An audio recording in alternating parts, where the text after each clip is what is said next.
May every woman in this world walk with pride, wrapped in dignity that no one can break. May her steps carry strength, her voice carry truth, and her heart carry a light so powerful that every home becomes warmer because of the chandelier's crystal shards caught the spotlight as Nicholas raised Charlize's hand to his lips, and Jennifer's champagne glass stopped halfway to her mouth. Not from shock, but from the sudden calculation blazing through her mind. 8 years. 8 years of playing the devoted wife, the understanding partner, the woman who'd shrunk herself to fit inside his ambitions, all of it disintegrating under the ballroom's golden light, while 600 guests watched her husband parade his mistress like a trophy he'd won. "Ladies and gentlemen," Nicholas's voice boomed through the microphone, smooth as the Italian leather shoes Jennifer had bought him last Christmas. "Tonight is about honesty, about living authentically." Jennifer set her glass down on the nearest table, her fingers steady despite the earthquake happening beneath her ribs. The emerald gown she wore, the one Nicholas had chosen, saying it matched her eyes, suddenly felt like a costume. She'd been playing a role in someone else's story, and the director had just yelled, "Cut!" The ballroom at the Grandview Hotel held the city's elite. Crystal chandeliers worth more than most people's homes cast golden light across marble floors. Ice sculptures depicting their 8-year marriage timeline melted slowly at each corner, a detail Jennifer had personally approved 3 weeks ago, back when she still believed her husband possessed shame. "My wife Jennifer," Nicholas continued, and she watched him gesture toward her without actually looking at her, "has been an adequate partner, but adequate isn't extraordinary. And I've built my life on refusing to settle for anything less than extraordinary. Adequate." The word landed like a slap, but Jennifer's face remained serene. Years of her father's training, never show weakness in public, never let them see you bleed, kicked in like muscle memory. She'd learned this at 14 when her mother died, and photographers swarmed their home like locusts. She'd perfected it at 17 when business rivals tried using her grief as leverage against her father. "Jennifer couldn't give me an heir," Nicholas said, his voice carrying that practiced sympathy that made her stomach turn. "She's been too focused on her charity work, too independent, too unwilling to prioritize our family's future. A man of my position needs a partner who understands sacrifice." The miscarriage. He was using the miscarriage. The baby she'd lost at 12 weeks. The child she'd mourned in silence while he was too busy to attend the hospital follow-up appointments. Jennifer's nails dug crescents into her palms, but her expression never wavered. The crowd shifted uncomfortably. Jennifer caught whispers rippling through the room like wind through wheat. She recognized faces, business partners who'd signed deals at their dining table, society wives who'd gushed over her dinner parties, investors who'd praised her supportive nature while eyeing her husband's rising stock value.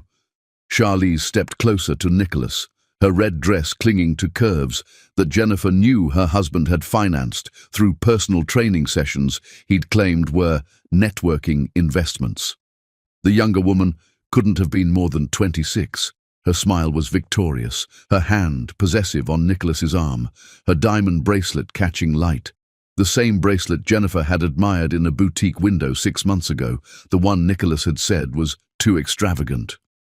"Which is why," Nicholas drew a breath, his chest puffing with misplaced pride, "I'm asking you all to witness and accept Charlize as my second wife.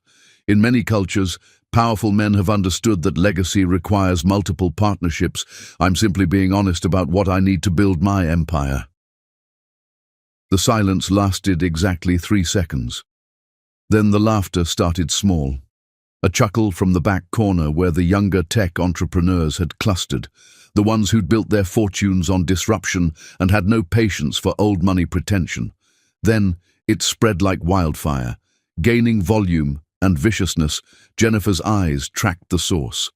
Damien Chen, a venture capitalist she'd introduced to Nicholas 3 years ago, was holding up his phone. The screen's glow illuminated his disgusted expression. "That's her." Damien's voice cut through Nicholas's speech like a blade. "The woman from those escort listings that were circulating last month. Someone sent me the screenshots as a joke. I thought it was fake." The ballroom erupted. Phones emerged from purses and pockets like weapons being drawn. The clicking of screenshots being taken sounded like a firing squad. Jennifer watched Charlize's face drain of color, watched Nicholas's confidence crumble into confusion, watched the carefully constructed evening implode. "That's insane," Nicholas sputtered, but his voice had lost its authority. The microphone picked up every tremor. "This is clearly a coordinated attack, someone trying to sabotage." "There are reviews, man," another voice called out from the investor section, "with dates, timestamps.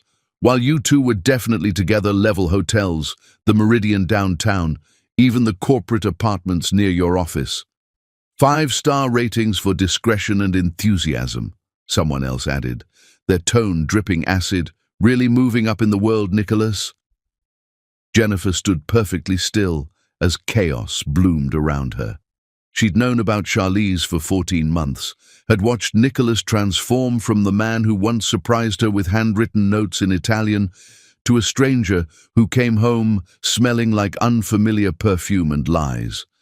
But she'd waited, watched, documented every late meeting, every unexplained charge on credit cards he thought she didn't monitor, every business trip that had no corresponding company record. Her father had taught her patience. Wait until your enemy commits fully. Let them build their gallows before you hand them the rope.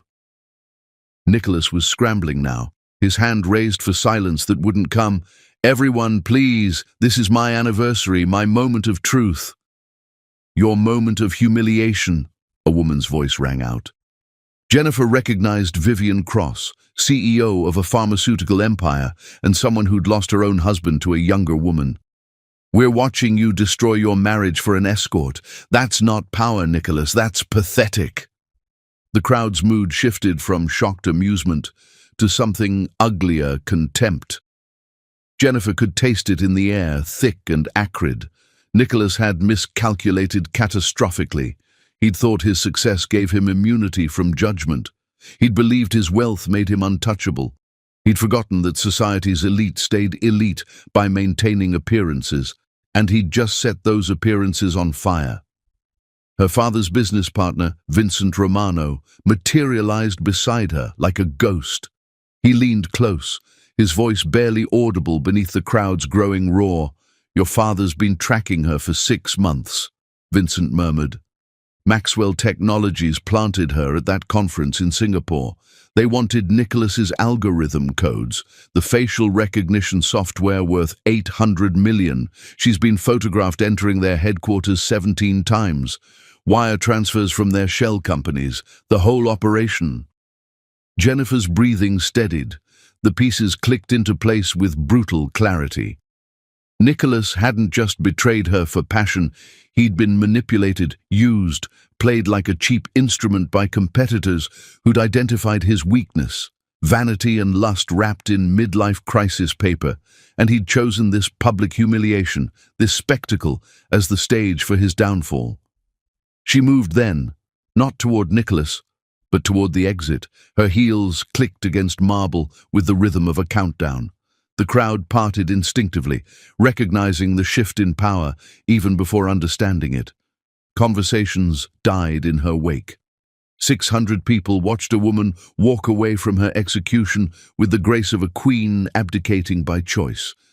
Nicholas finally looked at her, really looked at her, and something like panic flashed across his face. "Jennifer, wait. This isn't... We can discuss..." She stopped, turned. Let him see the woman he'd underestimated for 8 years.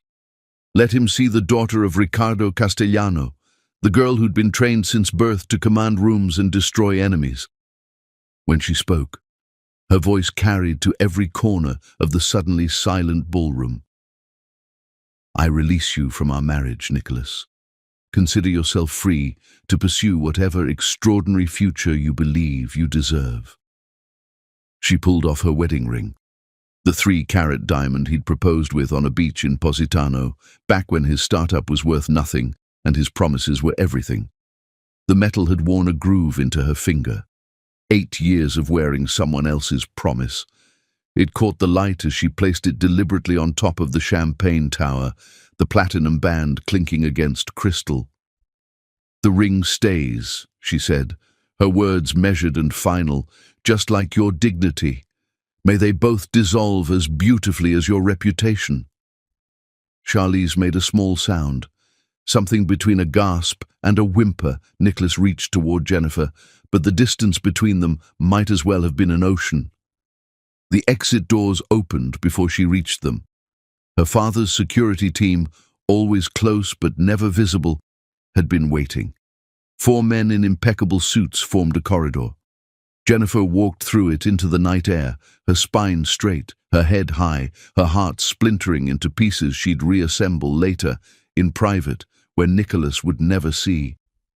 Behind her, the ballroom exploded with sound, accusations, denials, Charlize's voice rising in defensive shrieks, Nicholas trying to regain control of a room that no longer recognized his authority.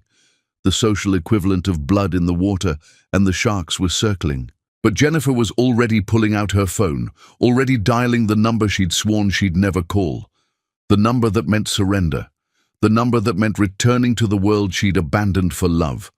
Her father answered on the first ring, as if he'd been waiting 8 years for this call.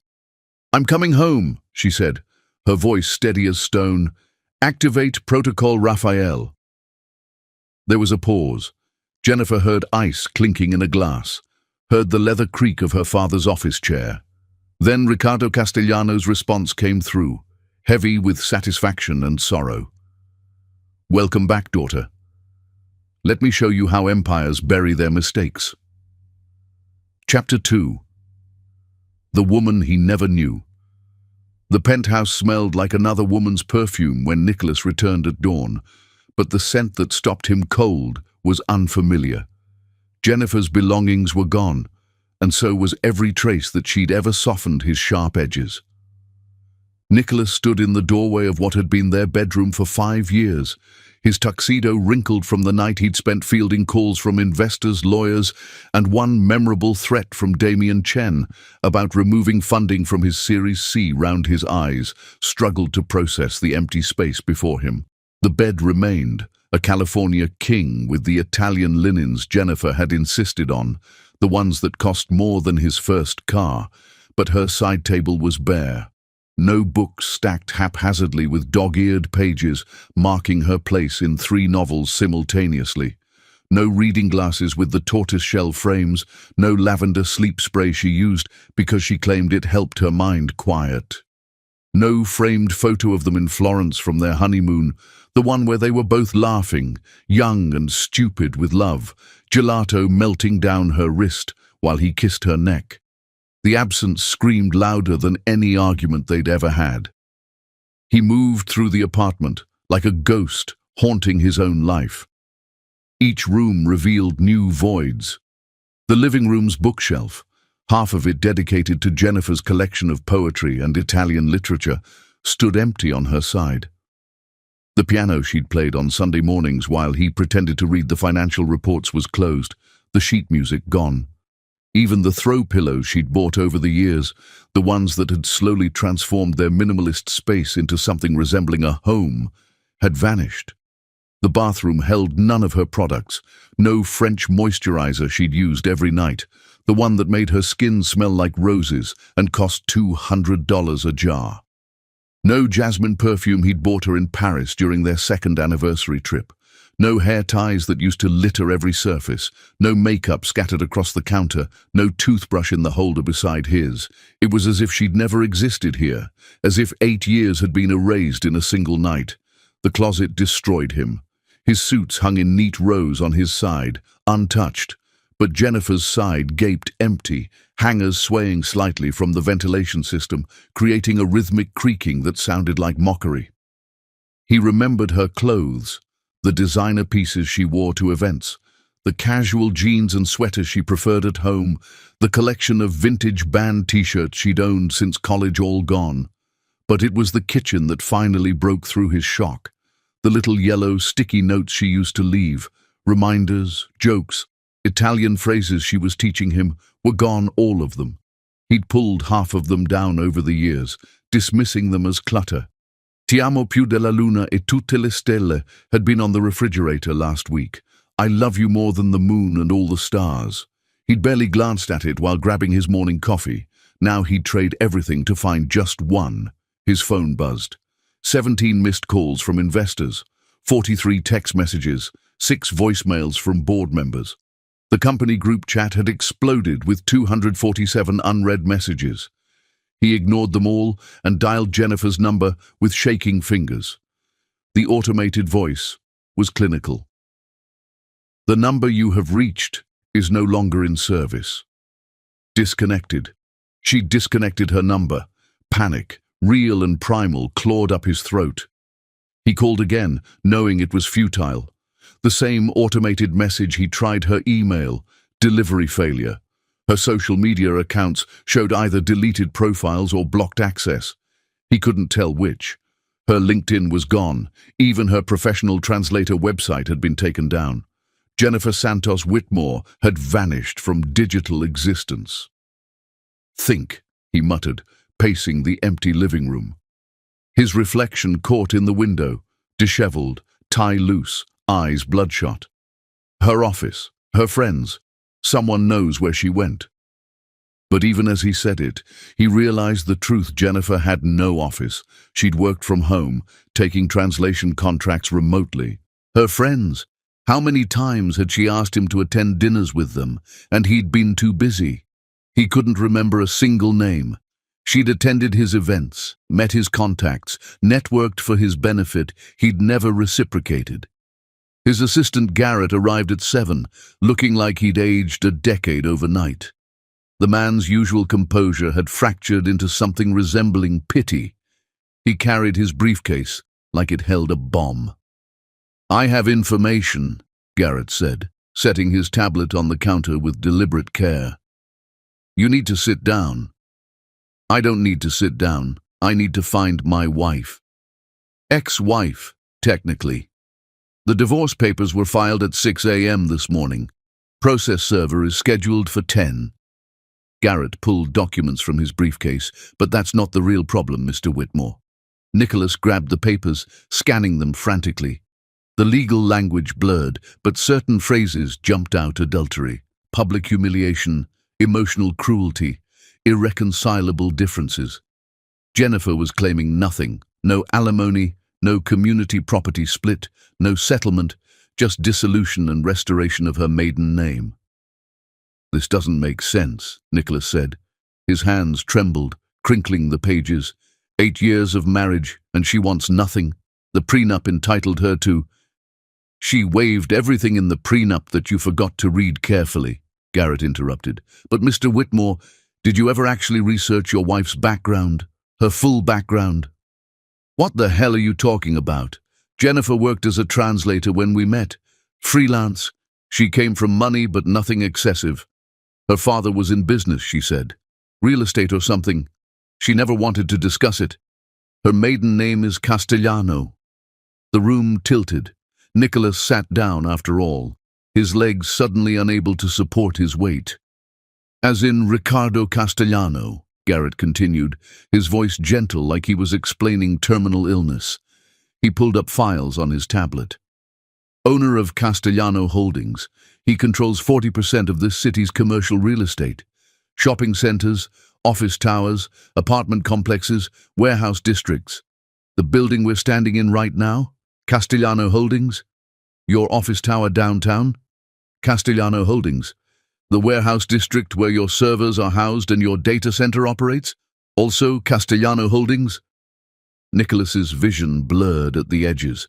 Blood roared in his ears. That's impossible. Jennifer never mentioned. She hid her identity completely. Used her mother's maiden name, Santos. For the first 2 years you knew her in Italy, and after, even after marriage, she kept it professionally. never corrected anyone's assumptions about her background. Your prenup lists her as Jennifer Santos Whitmore, no mention of Castellano. Her bank accounts were under Santos, everything was under Santos. The tablet screen showed a photo from 10 years ago. A teenage Jennifer standing beside a man who commanded space like gravity itself. Ricardo Castellano, Forbes-listed billionaire, philanthropist, and according to whispered rumors, a man who made problems and people disappear with equal efficiency. He was imposing in the photo, silver-haired, cold-eyed, wearing a suit that probably cost more than Nicholas's first startup office. But it was Jennifer who shocked him. She was younger, maybe 17, wearing all black, a funeral. Her face held the same composure he'd seen last night, but her eyes were raw with grief. Her mother, Nicholas whispered, memory surfacing. Jennifer had told him once, early in their relationship, that her mother died when she was young. He'd never asked for details, never pushed when she changed the subject. Catalina Castellano died in a car accident, Garrett said softly. Jennifer was 17. She was in the car, survived with minor injuries while her mother died on impact. The press was brutal. Photographers camped outside their home, rumors about the father's business rivals being responsible. It destroyed her. Nicholas felt sick. Jennifer had carried that trauma, and he'd never known, never asked, never cared enough to dig deeper than the surface she'd presented. She was his only daughter, Garrett continued. His wife died when Jennifer was 17. Every article about Castellano mentions his obsessive privacy regarding his child. After the funeral, Jennifer disappeared from public life. I had to dig through Italian newspaper archives to find this photo. She moved to Europe, backpacked, used her mother's maiden name, met you. Nicholas remembered Jennifer's reluctance to talk about her family, how she'd changed the subject whenever he asked about her childhood, how she'd sometimes wake from nightmares and refuse to discuss them. He'd assumed normal family complications. He'd never imagined she was hiding an empire to test if he'd love her without it. There's more, Garrett said, and his tone made Nicholas's blood run cold. Your lease on this building expires in 30 days. Castellano Holdings sent notice this morning at 6:03 a.m. They're not renewing. They can't do that. We have a 5-year lease, which converted to month after the initial term ended last April. You never renegotiated because the building manager, who apparently reported directly to Mrs. Whitmore, told you it was automatically renewed at the same rate. It wasn't. She was subsidizing your rent. You've been paying 40% below market value for 3 years. Nicholas stood abruptly, knocking over the chair. It clattered against marble. My office building, same situation. 6-week notice. Expires December 20th. The warehouse lease was monthly from the start, terminates in 2 weeks.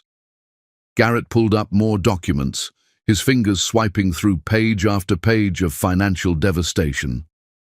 Mr. Whitmore, I've spent the last 4 hours reviewing your assets. Nearly everything you thought you owned is either leased from Castellano Holdings or financed through banks, where Castellano sits on the board. The apartment's walls seemed to close in. Nicholas stumbled to the floor-to-ceiling windows, looking out at the city skyline. Dawn broke over glass towers and concrete canyons. How much of it belonged to the woman he'd humiliated last night?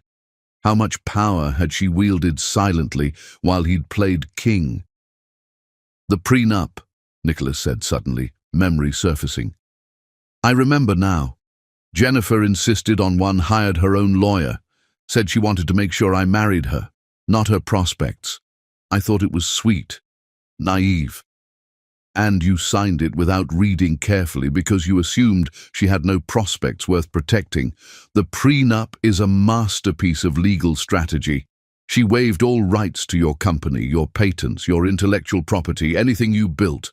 But properties titled in her name as gifts, and there are many, those remain hers. Nicholas's phone buzzed. His lawyer. He answered with numb fingers. Nicholas, the prenup is airtight. Harrison's voice carried the exhaustion of an all-night document review. Jennifer waived rights to your business assets, but properties she purchased and titled in her own name, even ones you thought were joint. The vacation home in Aspen, the yacht, the cars, the art collection, those are hers. You thought you were being generous, letting her handle real estate investments. She was creating an exit strategy. After Harrison hung up, Nicholas stood in his emptied home and finally understood Jennifer had loved him enough to hide her power, had trusted him enough to make herself vulnerable, had believed in him enough to let him build his ego on the foundation of her invisible support. She'd funded his dreams with her family's money while he'd thought he was self-made. She'd opened doors with her father's connections while he'd thought it was his charm. She'd protected him from business rivals who would have crushed his startup if they'd known who his wife was. And he'd repaid her by calling her adequate in front of 600 people. His phone buzzed again. Unknown number. He answered because he had nothing left to lose. Mr. Whitmore. An unfamiliar voice, female, professional, merciless. This is Castellano Holdings' legal department. We need to schedule a meeting regarding your immediate vacation of 3 properties, currently titled under Mrs. Jennifer Castellano's name, the penthouse apartment, the Aspen residence, and the parking garage where your vehicle collection is stored. She goes by Whitmore, Nicholas said automatically, stupidly, not according to any legal documents filed in the last 8 hours. Mrs. Castellano has reclaimed her family name. All accounts, properties, and legal identities have been restored to Castellano now. Regarding the properties, you have 48 hours to remove your personal belongings. After that, we'll handle disposal. The line went dead. Nicholas sank to the floor of his empty apartment, his back against the window. Surrounded by the ghost of a woman he'd never actually known. Dawnlight flooded the space, revealing dust patterns where her furniture had stood. He realized with crystalline clarity that he hadn't lost a wife. He'd lost a queen who'd been playing peasant to make him feel like a king. And kingdoms, once abandoned, don't wait for fools to wise up. Chapter 3. Italy. 9 years ago. The Vespa's engine died on the hill overlooking Florence, and the girl with paint-stained fingers laughed so freely that Nicholas forgot he was supposed to be closing a deal worth millions. "This is what you get for renting the cheapest bike in Tuscany," she said, her accent carrying traces of somewhere expensive that she was trying to hide. She pushed wind-tangled hair from her face, leaving a smear of cobalt blue across her cheekbone.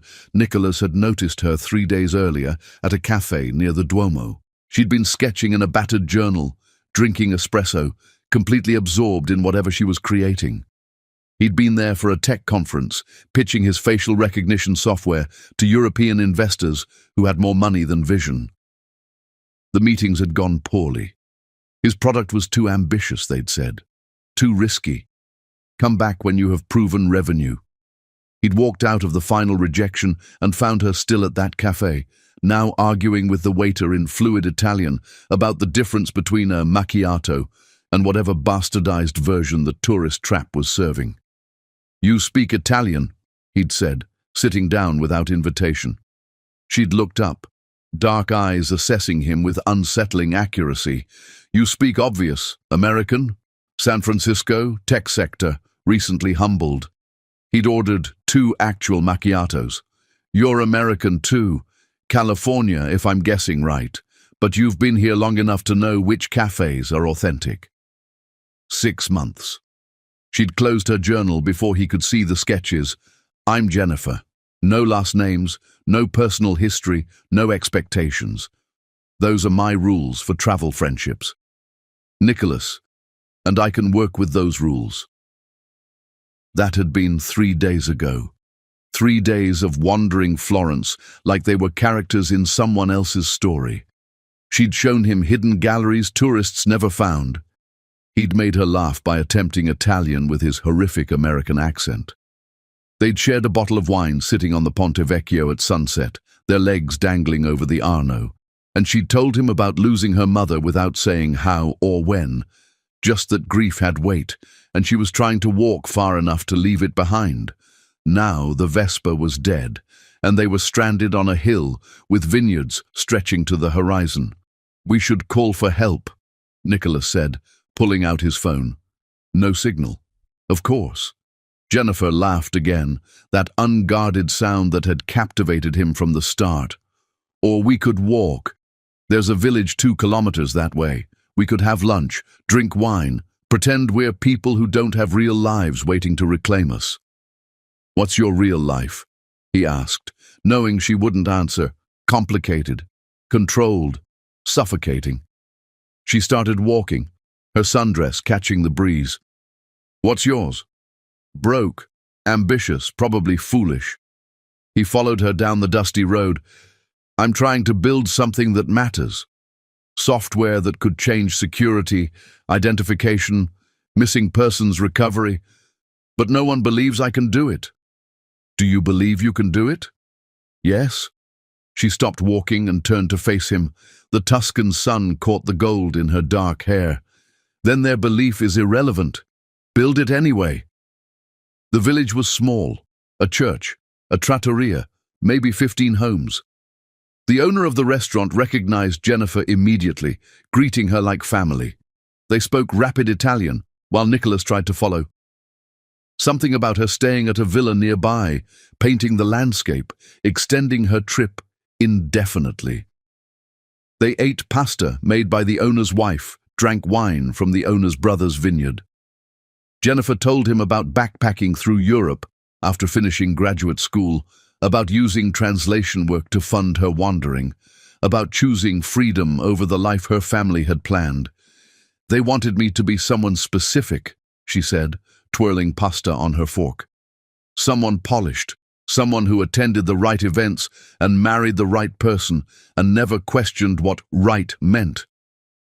After my mother died, I couldn't breathe in that world anymore." "What did you do?" "Left. Changed my name legally to my mother's maiden name, bought a plane ticket. Told my father I'd come back when I figured out who I was, without his empire defining me." Nicholas wanted to ask about the empire, but remembered her rules. No personal history. "And have you? Figured out who you are?" Getting closer. She met his eyes across the table. "Who are you, Nicholas? Without your startup, without your ambitions, strip all that away." No one had ever asked him that.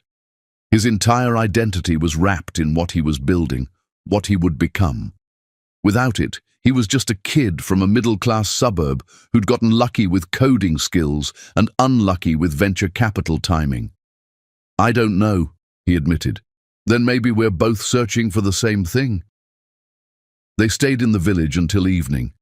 The owner insisted they take a room in his home, rather than risk the dead Vespa. 1 room, 1 bed. Neither of them pretended it was an accident. Nicholas kissed her as the sun set, her back against the ancient stone wall of the church. She tasted like wine and summer, and the kind of possibility he'd stopped believing in after 15 investor rejections. They made love slowly in a room that smelled like lavender, with shutters open to let in the night breeze. Afterward, she traced patterns on his chest in the darkness. "I could stay here forever," she whispered, "in this moment, this version of us." "Why can't you?" "Because moments end. Because real life finds you eventually. Because I'm afraid." "Of what?" She was quiet for so long he thought she'd fallen asleep. "Then, that if you knew everything about me, where I come from, what I'm running from, you'd see me differently. You'd want me for the wrong reasons." Nicholas pulled her closer. "I don't even know your last name. I want you anyway." "That's the point. You want Jennifer the translator, Jennifer the artist, Jennifer the girl on a Vespa. You don't want the other version." "Let me decide that." She kissed him instead of answering. They stayed in that village for 3 more days. The owner's son fixed the Vespa, but they didn't leave. They hiked through vineyards, made love in the afternoon heat, talked about building lives that meant something beyond wealth or status. She taught him Italian phrases. He told her about the facial recognition technology that would either make him a visionary or bankrupt him. "You'll succeed," she said, with certainty that startled him. "Not because you're the smartest or the most qualified, but because you're too stubborn to quit." "How do you know?" "Because you're still here. You could have gone home after the investors rejected you. Instead, you stayed in Italy, eating gelato and fixing Vespas with a strange woman that's not quitting." On the fourth day, her phone rang. She'd left it off until then. Nicholas watched her face change as she listened to whoever was on the other end. The free-spirited wanderer disappeared, replaced by someone harder, more controlled. "I have to go," she said after hanging up. "Family emergency." "Let me come with you." "No." She was already packing her small backpack. "This is the part where real life reclaims me." "Jennifer, wait." She kissed him hard enough to bruise. "Find me in 6 months. If we're supposed to happen, we'll find each other again." "That's insane. Give me your number, your email, something." She wrote an address on the back of a napkin, a post office box in San Francisco. "Write me letters, old-fashioned ones. If I write back, you'll know I want to be found." Then she was gone, climbing into a black car with tinted windows that had appeared from nowhere. Nicholas stood in the village square watching dust settle on the road, holding a napkin with an address and no last name. He wrote the first letter that night, mailed it the next morning from Florence before his flight home. She wrote back 3 weeks later. No return address, just her words on expensive stationery. "I'm not ready to be found yet, but I'm not ready to let you go either. Tell me about your impossible dream." They wrote letters for 4 months. He told her about moving back to San Francisco, about securing a small angel investment, about hiring his first employees. She told him about returning home, about confronting her father, about trying to build a life that honored both who she was and where she came from. Then she showed up at his office unannounced on a Tuesday in January. She was wearing a business suit that probably cost more than his monthly rent, but her smile was the same one from the Vespa. "I figured out who I am," she said, "and I want to see if who I am works with who you are." He proposed 3 months later. She said yes, but insisted on a prenup. "I need to know you want me, not what I bring," she'd said. And he'd agreed because he thought he understood. He'd been a fool. She wasn't protecting her assets. She was protecting her heart. They married in a small ceremony in Napa. Her father attended, but didn't speak to Nicholas beyond necessary pleasantries.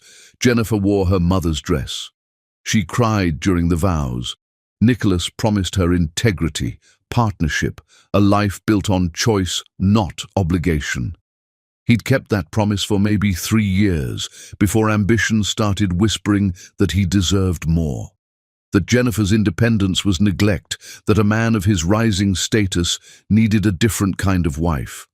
Lying on the floor of his empty apartment, Nicholas finally understood what she'd been afraid of. She'd been right. The moment he knew about her family's power, everything would have changed. He would have changed. He'd proven it by destroying her the moment he no longer valued what they'd built together. She'd loved him enough to hide her empire and test if he could love her without it. He'd failed spectacularly. Chapter 4. The unraveling. Charlize's face on Nicholas's phone screen wasn't smiling. It was calculating, and the background of her video call showed an office he'd never seen her enter. "We need to talk." Her voice had lost the breathy quality she'd used for 14 months.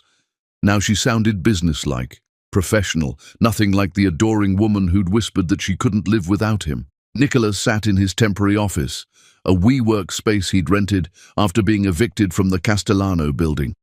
2 weeks since Jennifer had walked out of his life, 2 weeks of watching his company hemorrhage resources and credibility. "Where are you?" he demanded. "You disappeared. Investors are asking questions. The media is destroying us." "Media is destroying you," Charlize corrected. "I'm fine. Actually, I'm better than fine." The camera angle shifted. Nicholas saw modern furniture, floor-to-ceiling windows, a view of the financial district. Then another person stepped into frame. Maxwell Chen, CEO of Maxwell Technologies, Nicholas's biggest competitor. Nicholas's blood turned to ice. "Hello, Whitmore." Maxwell's smile was shark-like. "Thanks for the facial recognition algorithm. Took us 18 months to extract it. But Charlize here is very talented at her job." "What the hell is this?" Charlize's laugh was nothing like the soft giggle she'd used when he'd bought her jewelry. "This is business. You really thought a woman like me would fall for a man like you? You're not that charming." The pieces clicked together with sickening clarity. The way Charlize had pursued him at that Singapore tech conference 18 months ago. How she'd known exactly what to say, what to wear, how to stroke his ego. The questions she'd asked about his work that had seemed like genuine interest. The times he'd fallen asleep after sex and woken to find her scrolling through his laptop, which she'd claimed was just checking her email. "You stole my code," Nicholas said, his voice flat. "Borrowed," Maxwell corrected, "and improved. Our version launches next month. Full facial recognition with emotional analysis capability. We'll corner the security market before your inferior product ever goes public." Nicholas's CFO had warned him 3 weeks ago. Money missing from accounts, transfers to shell companies. He'd been too distracted by the affair, too caught up in planning his humiliation of Jennifer to investigate properly. "The transfers," Nicholas said. "The missing funds." "Consulting fees," Charlize said brightly, "for services rendered. Maxwell Technologies paid me very well to get close to you. The sex was tedious, but the commission made it worthwhile." "You can't do this. I'll sue. You'll do nothing," Maxwell interrupted, "because if you go public with this, everyone will know you gave your mistress access to proprietary technology. Your investors will sue you for negligence. Your board will remove you. Your company will be worthless. But if you stay quiet, we might let you keep the scraps." The call ended. Nicholas sat in the WeWork space, surrounded by startups full of hungry young entrepreneurs who reminded him of who he used to be. His phone buzzed with notifications. His CFO, his lawyer, board members demanding emergency meetings. He opened his laptop and started reviewing financial records. The theft was sophisticated. Charlize had used his credentials to access secure files. She'd copied algorithm code during the month she'd been staying at his apartment. The wire transfers had been disguised as legitimate consulting payments, filtered through 3 shell companies before reaching accounts in her name. His lawyer called within the hour. "It's bad," Harrison said without preamble. "Charlize worked for Maxwell Technologies the entire time. We found her employment records. She's been on their payroll for 2 years. The affair was a corporate espionage operation. Can we prove it? Probably. But proving it means admitting you gave your mistress access to company secrets. Your board will destroy you. Investors will pull out. You'll be radioactive in the tech industry." Nicholas closed his eyes. "What are my options?" "Take the loss rebuild.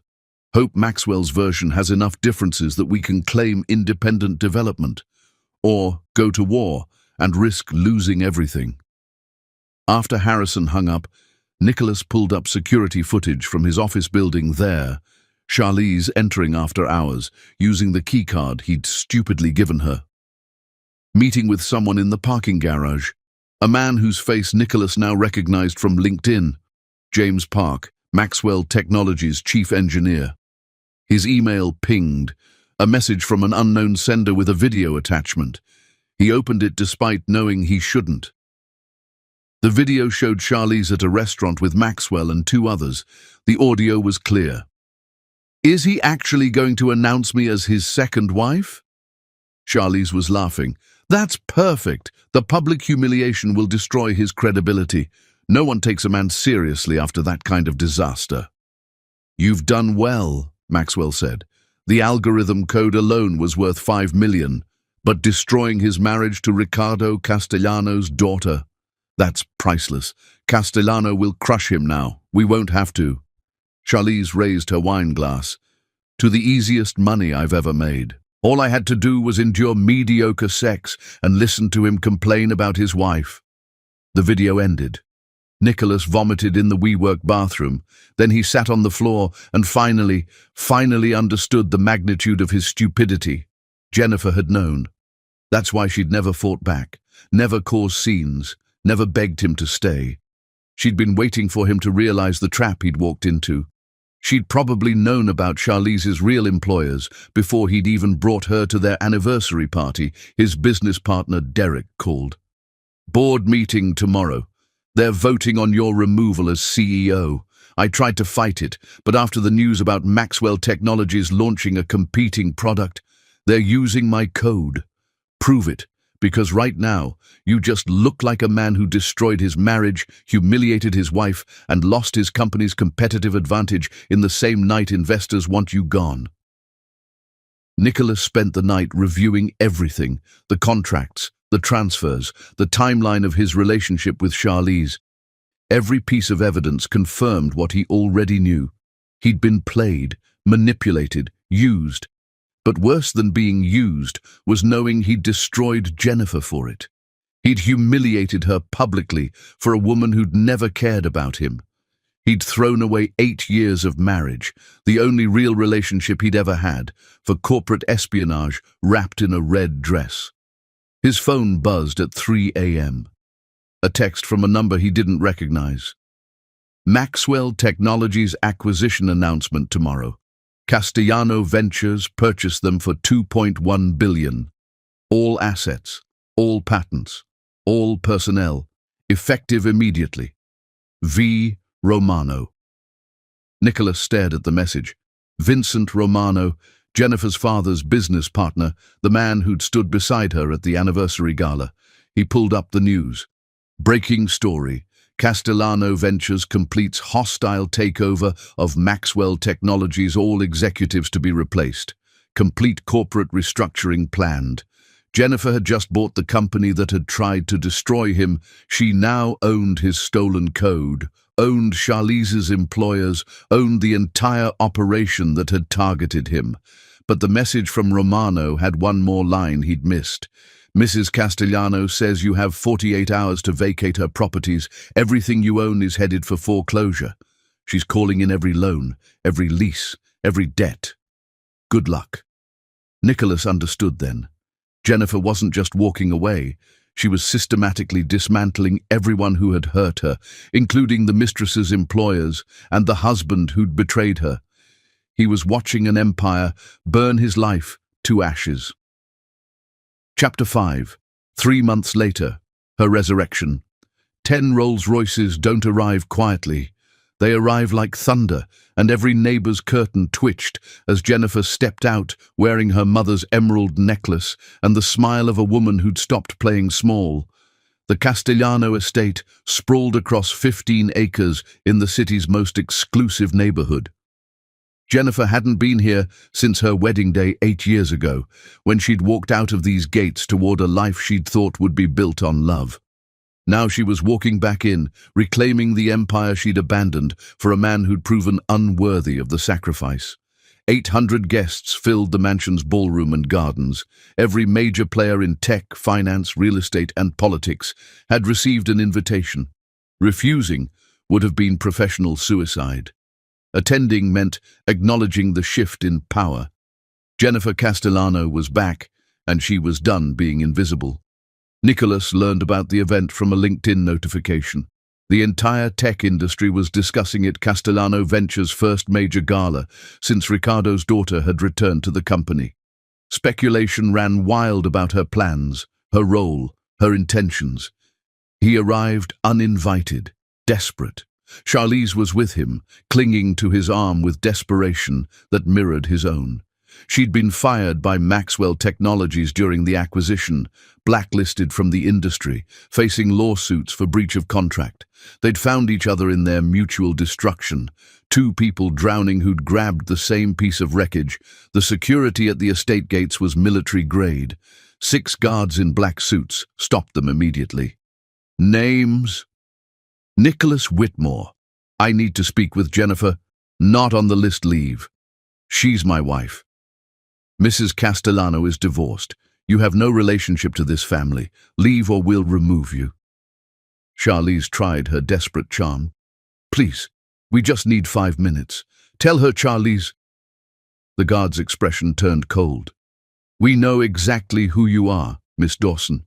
Mrs. Castellano specifically instructed that you both be removed from the premises on sight. Nicholas tried to push past the guards, moved with professional efficiency, restraining him without causing a scene. Through the estate's gates, he could see the glow of the party, lights, music, laughter. Jennifer's world, the one she'd left behind for him. Let me see her. His voice cracked. Jennifer! Jennifer! A figure appeared from the shadows. Vincent Romano, impeccable in a tuxedo, holding a champagne flute like a weapon. She can't hear you, Vincent said calmly, and even if she could, she wouldn't care. You're yesterday's mistake, Whitmore. She's done cleaning up messes. I need to explain. Explain what? That you were stupid? She knows. That you're sorry? Too late. That you've lost everything? She engineered it. Vincent's smile was blade thin. You humiliated Ricardo Castellano's daughter in front of 600 people. Did you really think there wouldn't be consequences? I love her. You loved what she could do for you. The rest was convenient. Vincent nodded to the guards. Remove them. If they return, call the police. Inside the ballroom, Jennifer stood on the stage, where a string quartet had been playing. The music stopped. 800 faces turned toward her. She wore a black gown that had belonged to her mother, diamonds that had been her grandmother's, and confidence that belonged entirely to herself. Thank you all for coming. Her voice carried effortlessly, amplified by speakers. Tonight we celebrate not just Castellano Ventures' success, but a return to values that matter: integrity, loyalty, the understanding that power without principle is just tyranny with better PR. The crowd applauded. Jennifer's father stood at the edge of the stage, his pride evident. Tonight I'm announcing Castellano Ventures' acquisition of Maxwell Technologies for $2.1 billion. We've restructured their leadership, their ethics, their entire operation. What was a company built on theft and espionage is now being transformed into something worthy of our name. More applause. Nicholas, being dragged toward the gate, could hear every word through speakers positioned throughout the grounds. We're also launching the Catalina Castellano Foundation, Jennifer continued. Named for my mother, it will fund education for women in tech, scholarships for survivors of domestic violence, and support for anyone rebuilding their life after betrayal. The crowd erupted. Jennifer smiled, and Nicholas saw in that expression everything he'd lost. She wasn't just successful, she was transcendent. This was who she'd always been, the woman she'd hidden to make him feel larger than he was. At the gate, a black-suited assistant appeared with an envelope. Mrs. Castellano asked me to deliver this, she said, handing it to Nicholas. She said you have 48 hours. The envelope contained foreclosure notices. The WeWork space he'd been renting, owned by Castellano Holdings, his car, financed through a Castellano-backed bank. His few remaining assets, all connected to companies where Jennifer's father held influence. Charlize read over his shoulder and went pale. She's taking everything. She already took everything, Nicholas said numbly. We just didn't notice until now. They were escorted off the property as the party continued inside. Through the gates, Nicholas caught one final glimpse of Jennifer. She was laughing with a tech CEO he recognized, her hand gesturing expressively, surrounded by people who valued her mind and her power. She never looked toward the gate, never acknowledged his presence or his absence. He was already erased from her story. 2 security guards deposited them on the street outside the estate. Nicholas and Charlize stood there as the 10 Rolls-Royces drivers waited patiently, as valets parked Bentleys and Maseratis.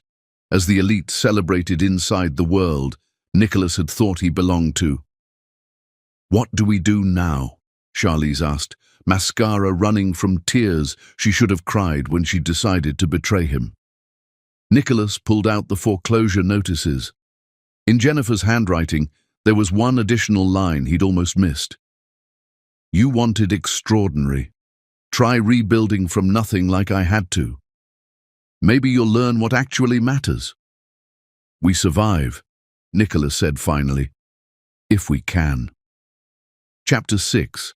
The First Apology. Nicholas's reflection in the motel bathroom mirror showed a man he didn't recognize, unshaven, hollow-eyed, wearing yesterday's shirt, and for the first time in his life, he understood what his wife had meant by, "Love isn't ownership." The Starlight Motel sat on the edge of the industrial district, where the city's gleam faded into warehouses and auto repair shops. $60 a night, cash only, no questions asked. The neon sign outside flickered erratically, casting red shadows across walls that hadn't seen fresh paint in a decade. This was Nicholas's new reality. 6 weeks since the gala. 6 weeks since Jennifer had systematically dismantled his life with the precision of a surgeon removing a tumor. The company had voted him out. His board seat went to someone Jennifer's father recommended. His remaining shares were diluted to worthlessness during an emergency funding round that saved the company but erased his stake. Charlize had disappeared 3 weeks ago. He'd woken one morning to find her gone, along with the last $200 he'd hidden in his wallet. No note, no explanation, just absence where desperation had briefly lived. Nicholas wrote his 47th letter to Jennifer on motel stationery that smelled like cigarettes and failure. His handwriting had deteriorated from executive precision to something approaching desperation. "Jennifer, I know you won't read this. The others came back unopened, your assistant's stamp marking them return to sender. But I keep writing because I don't know what else to do. I destroyed the only real thing in my manufactured life. I called you adequate when you were extraordinary. I humiliated you for a woman who was paid to destroy me. There are no words that make this better. There's no apology that earns forgiveness. But I need you to know that I see it now. I see what I had. I see what I threw away. I see who you were and who I failed to be. I'm sorry doesn't cover it. I'm devastated doesn't touch it. I would give anything, everything, to go back to that village in Italy and be the man you believed I could become, but I can't. So I'm trying to become him now, even though it's too late, even though you'll never see it, because you deserved better then, and you deserve better now, Nicholas." He sealed the envelope, knowing it would join the others, rejected and unread. He mailed it anyway from the post office on 3rd Street, standing in line behind people paying bills, buying stamps, living ordinary lives that had never imploded. His phone had been disconnected 2 weeks ago. The laptop sold to pay for another week at the motel. He'd kept one thing, his mother's watch, which he couldn't bring himself to pawn despite the $300 it would bring. The charity auction at the Grandview Hotel was invitation only, but Nicholas had learned the service entrance codes from a busboy he'd befriended at a soup kitchen. He wasn't above sneaking in. He'd lost pride somewhere between the penthouse and the motel. The ballroom glittered exactly like it had at their anniversary. Different event, same wealth, same people who'd watched his humiliation and probably still joked about it over martinis. Nicholas kept to the shadows, avoiding recognition, scanning faces for the only one that mattered.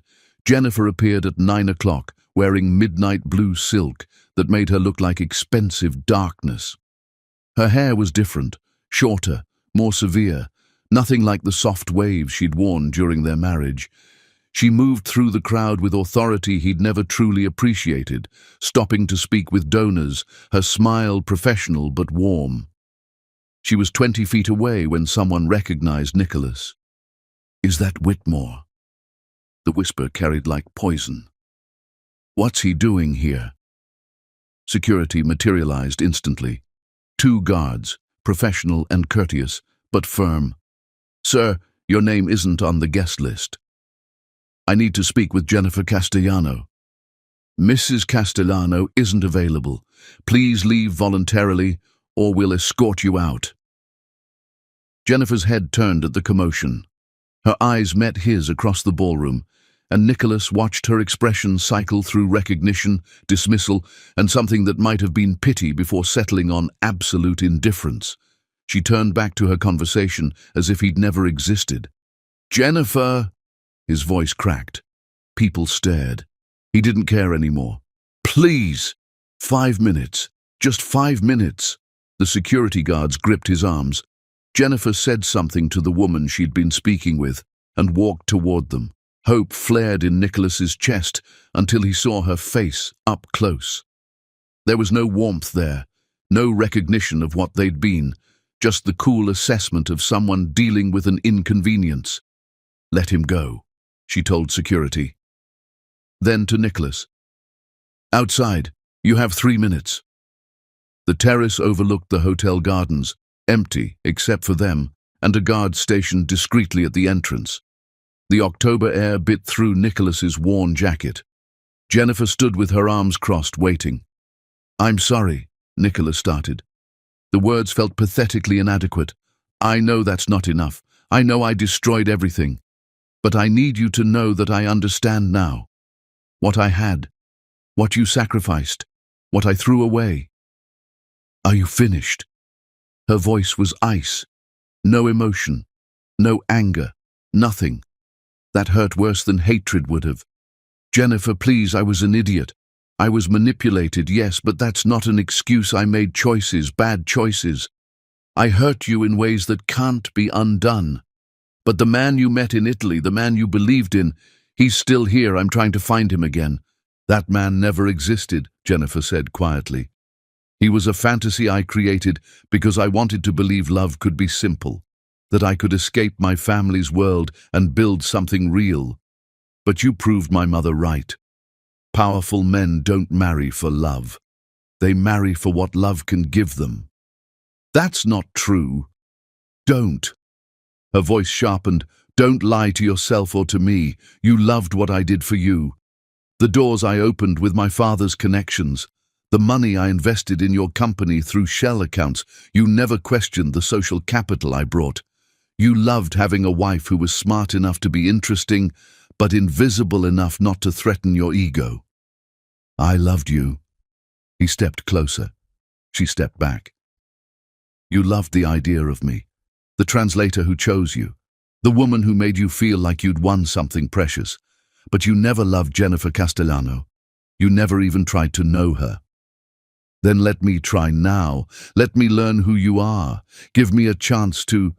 "To what, Nicholas?" Her composure cracked slightly, showing the anger beneath. "To grovel until I take you back?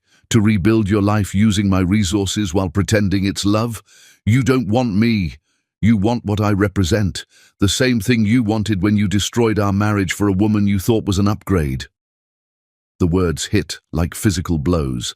Nicholas felt tears burning behind his eyes, but refused to let them fall. "You're wrong. I want you, the woman who left sticky notes in Italian, who played piano on Sunday mornings, who believed in my dreams when no one else did. I want to spend the rest of my life proving I can be worthy of that woman." Jennifer laughed, but there was no humor in it. "You didn't break my heart, Nicholas. You revealed you never understood what it held. My sticky notes weren't cute quirks. They were me trying to keep our marriage alive when you were already shopping for replacements. My piano playing wasn't background music. It was me mourning the man I'd married who was disappearing into someone I didn't recognize." She pulled her phone from her clutch, glanced at the screen. "Your 3 minutes are up." "Jennifer, please, do you know what the worst part was?" She looked at him fully for the first time. "It wasn't the affair. It wasn't the public humiliation. It was realizing that I'd spent 8 years making myself smaller so you could feel bigger. I hid my intelligence because it made you uncomfortable. I downplayed my family's success because it threatened yours. I pretended your startup was a miracle instead of acknowledging the $500,000 I'd invested through a venture capital firm my father controlled. I erased myself to build you up, and you still found me inadequate." Nicholas's legs felt weak. "You invested in my company?" Series A, funding through Romano Ventures. You never checked the board composition carefully enough to see my father's name buried in the LLC structure. We kept you afloat during 3 quarters, where you should have folded. I believed in your vision. Just not enough to let you know the believer was me. The revelation staggered him. Everything he'd built, every success he'd claimed as self-made genius, had been financed by the woman he'd called a failure. Why didn't you tell me? Because I wanted you to love me, not what I could give you. I tested whether you'd choose me when you thought I was ordinary. You failed that test the moment you decided ordinary wasn't enough. She turned toward the door. Goodbye, Nicholas. Please don't contact me again. I'm not giving up on us. She paused, her hand on the door handle. There is no us. There's me, rebuilding the life I should never have left. And there's you, facing consequences you spent 8 years earning. I hope you learn something from them, but I won't be here to see it. The door closed behind her. The security guard stepped forward. Time to go, sir. Nicholas walked through the hotel in a daze, past the glittering ballroom where Jennifer had returned to her world. Past the lobby where valets brought luxury cars for people who'd never known what it felt like to lose everything, out into the street where the city's indifference felt like drowning. He walked for hours, through neighborhoods that transformed from affluent to struggling, past closed shops and open bars, past people living lives untouched by his drama. He ended up at the waterfront, staring at dark water that reflected city lights like broken glass. A homeless veteran sat on a bench nearby, wrapped in a blanket that had seen better decades. The man looked up as Nicholas approached. You look like someone who just lost a war with himself, the veteran said. Something like that. Yeah, I know that face. Wore it myself after I came home. Everything gone. Everyone moved on. Suddenly you're a ghost in your own life. Nicholas sat down on the bench. How did you survive it? 1 day at a time, sometimes 1 hour at a time. You stop expecting the world to give you back what you lost. Start figuring out what you can build with what's left. The veteran studied him. You that tech guy who crashed and burned, aren't you? Saw it on the news. The wife, the mistress, the whole disaster. That's me. Karma doesn't miss an address, brother. But here's the thing. Karma doesn't care if you learn from it. That's on you. You can drown in what you did wrong, or you can figure out how to be different going forward. Most people drown. The veteran stood, folding his blanket with military precision. There's a shelter on 7th. Good people running it. They help folks get back on their feet. You look like you could use the help. He walked away, leaving Nicholas alone with the water and the weight of everything he'd destroyed. The shelter on 7th Street served breakfast starting at 6 a.m. Nicholas showed up at 5:45 the next morning. Chapter 7. The Long Road Back. The soup kitchen's fluorescent lights buzzed like his failures, but Nicholas kept chopping onions because this was the first thing in 6 months that made him feel remotely human. His hands had changed. 6 months of construction work had calloused them, scarred them, transformed them from executive softness into something capable of actual labor. He'd started at the shelter on 7th, as the veteran had suggested, sleeping in a bunk bed with 40 other men, eating donated food, attending mandatory job counseling. The counselor had been blunt. Your reputation is destroyed in tech. No one will hire you. Your choices are manual labor, service industry, or leave the city entirely. Nicholas had chosen to stay. Leaving felt like admitting defeat, and he'd already surrendered enough. He'd found work with a construction crew rebuilding affordable housing downtown. The foreman, a man named Hector, who'd served time for robbery in his 20s, didn't care about Nicholas's past. You show up on time, work hard, keep your mouth shut, you got a place here, Hector had said. I don't care if you used to be a CEO or a janitor. On my crew, everyone bleeds the same when they nail their thumb. The work was brutal. 10-hour days hauling materials, operating equipment, learning skills he'd never imagined needing. His body hurt constantly, Muscles he'd forgotten existed, screaming their existence, but the physical pain was cleaner than the mental anguish. Simpler, more honest. He'd moved from the shelter to a studio apartment in a building where his neighbors were single mothers, elderly couples on fixed incomes, immigrants working 3 jobs, people who knew real struggle. His apartment had 600 square feet, a window that looked at a brick wall, and rent he could barely afford. It felt like a palace compared to the motel. Therapy had been Hector's suggestion. "You got demons, man. I can see them. They'll eat you alive if you don't face them." Dr. Patricia Williams worked from a community health clinic, seeing patients on a sliding scale. Nicholas paid $20 per session, which was all he could afford. She was in her 60s, unimpressed by his former status, and ruthlessly honest. "You're here because you lost everything, or because you want to change?" she'd asked in their first session. "Both." "Wrong answer. You're here because losing everything forced you to see yourself clearly for the first time. That's not the same as wanting to change. That's wanting to stop hurting." She'd been right. The first months of therapy had been excruciating, confronting his arrogance, his entitlement, the way he'd used Jennifer without recognizing he was doing it. Dr. Williams didn't let him hide behind justifications or self-pity. "You betrayed someone who loved you. Own it. Stop explaining it. Own it." Now, 6 months later, Nicholas chopped onions at St. Catherine's soup kitchen 3 evenings a week. It was volunteer work, unpaid, done, because the veteran had been right about needing to build something with what remained. "You're getting better at that," Maria, the kitchen manager, said. She was in her 70s, ran the kitchen with military efficiency, and took no nonsense from anyone, almost like you've done real work before. "Learning as I go. Aren't we all?" She dumped carrots into his cutting board pile. "You still trying to win back that wife of yours?" Everyone at the kitchen knew his story. Hard to hide, when you'd been national news for weeks, Maria had heard it all and responded with characteristic bluntness. "You screwed up spectacular. Now you got to live with it." "I'm not trying to win her back anymore," Nicholas said, which was mostly true.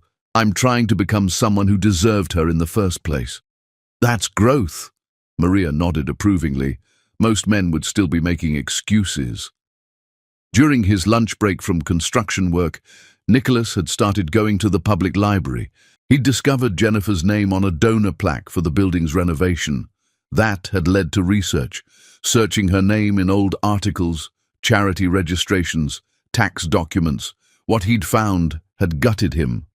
Jennifer had been volunteering at women's shelters throughout their marriage.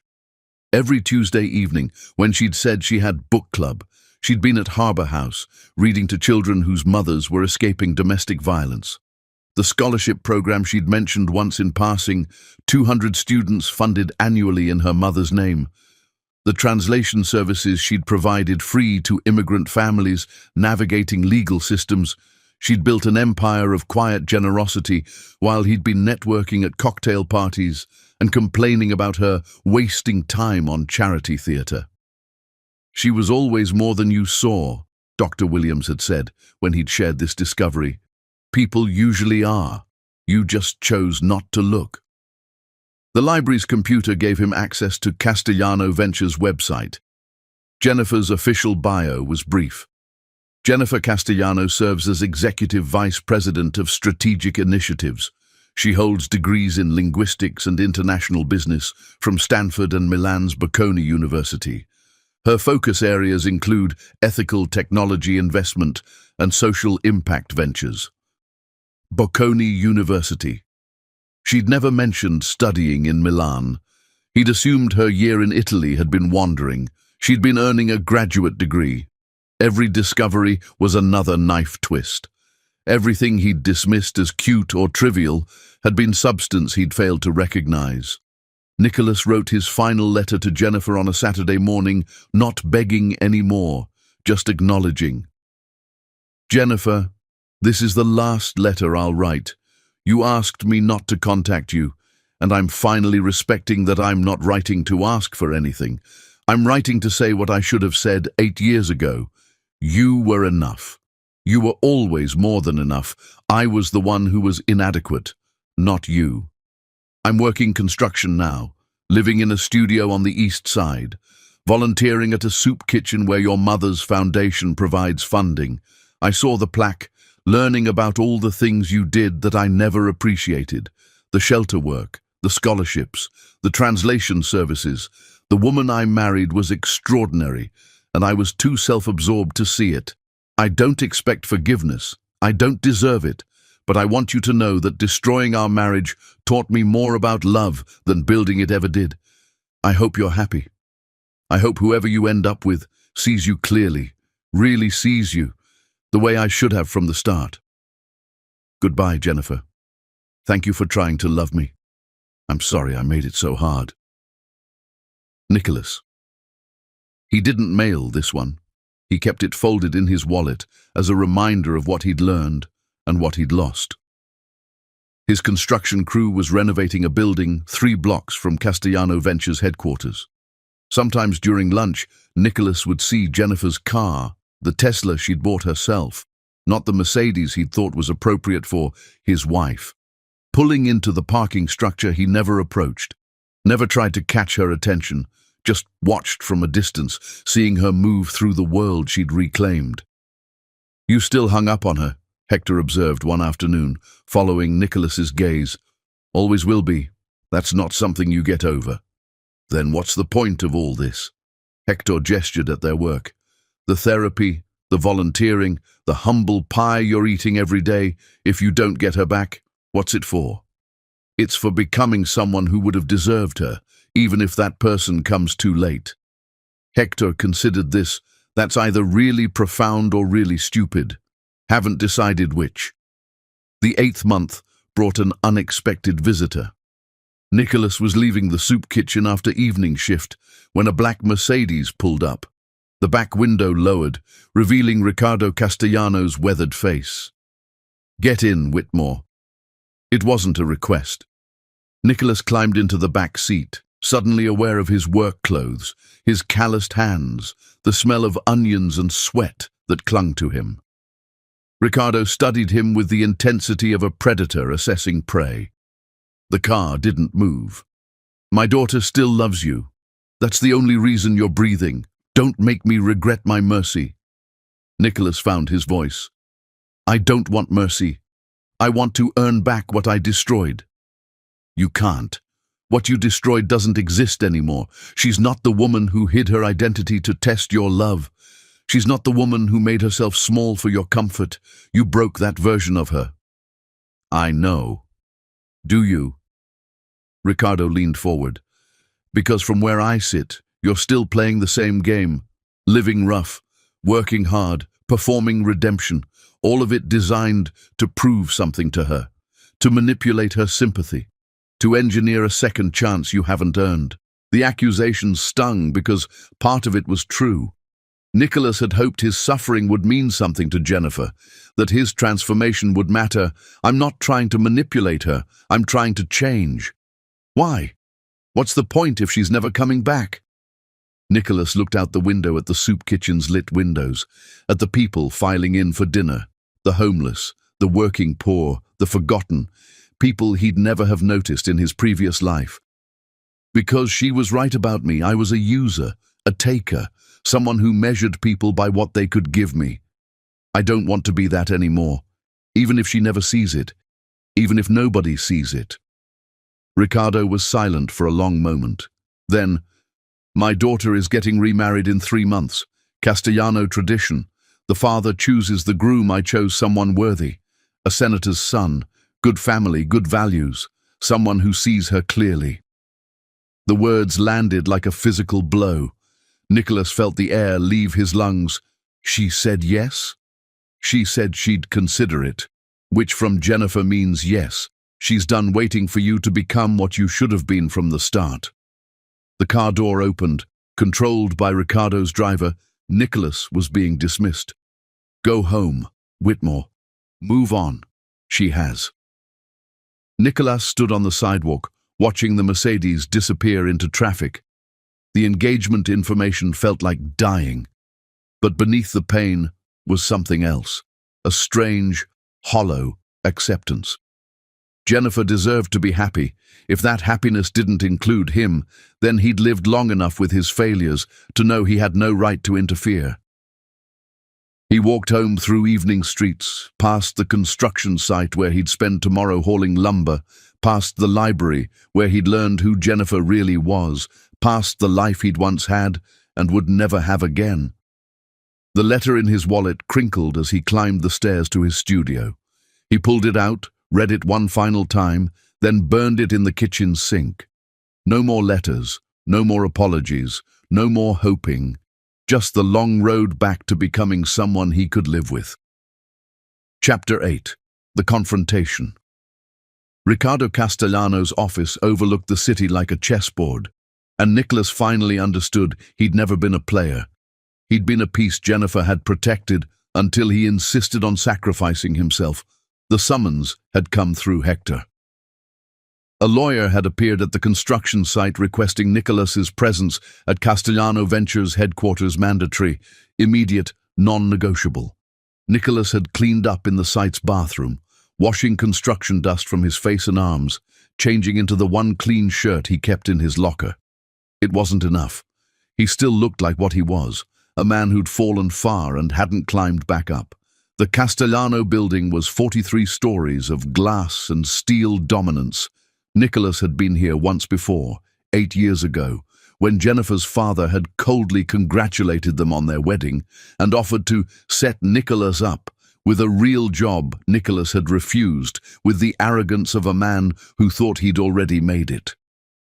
Security escorted him to the top floor. Ricardo's office occupied an entire corner, windows on two sides revealing the city sprawling beneath them like an empire waiting to be conquered. The man himself sat behind a desk that had probably cost more than Nicholas's entire studio apartment building. "Sit." Ricardo didn't look up from the document he was reviewing. "I have a meeting in 20 minutes, so let's make this efficient." Nicholas sat in one of the leather chairs facing the desk. The furniture alone was worth more than his current net worth. Ricardo set down the document and met Nicholas's eyes with the cold assessment of a man who'd built empires and buried enemies. He slid a cashier's check across the desk, $100,000, made out to Nicholas Whitmore. "Take it. Leave the city. Never contact my daughter again." Nicholas stared at the check. $100,000 would change everything. Could restart his life in another city, another industry, another chance. Could erase the studio apartment and construction work and soup kitchen volunteering. Could let him forget. He left the check on the desk, untouched. "I'm not taking your money. Don't be stupid. This is more generosity than you deserve. Take it and disappear before I lose patience." "No." Ricardo's expression hardened. "You think refusing makes you noble? It makes you a fool. Jennifer is moving on. She's getting married to someone who deserves her. Your suffering serves no purpose except your own ego." "Then it serves no purpose," Nicholas said quietly. "I'm not leaving because I'm not trying to manipulate her anymore. I'm staying because this is where I need to be.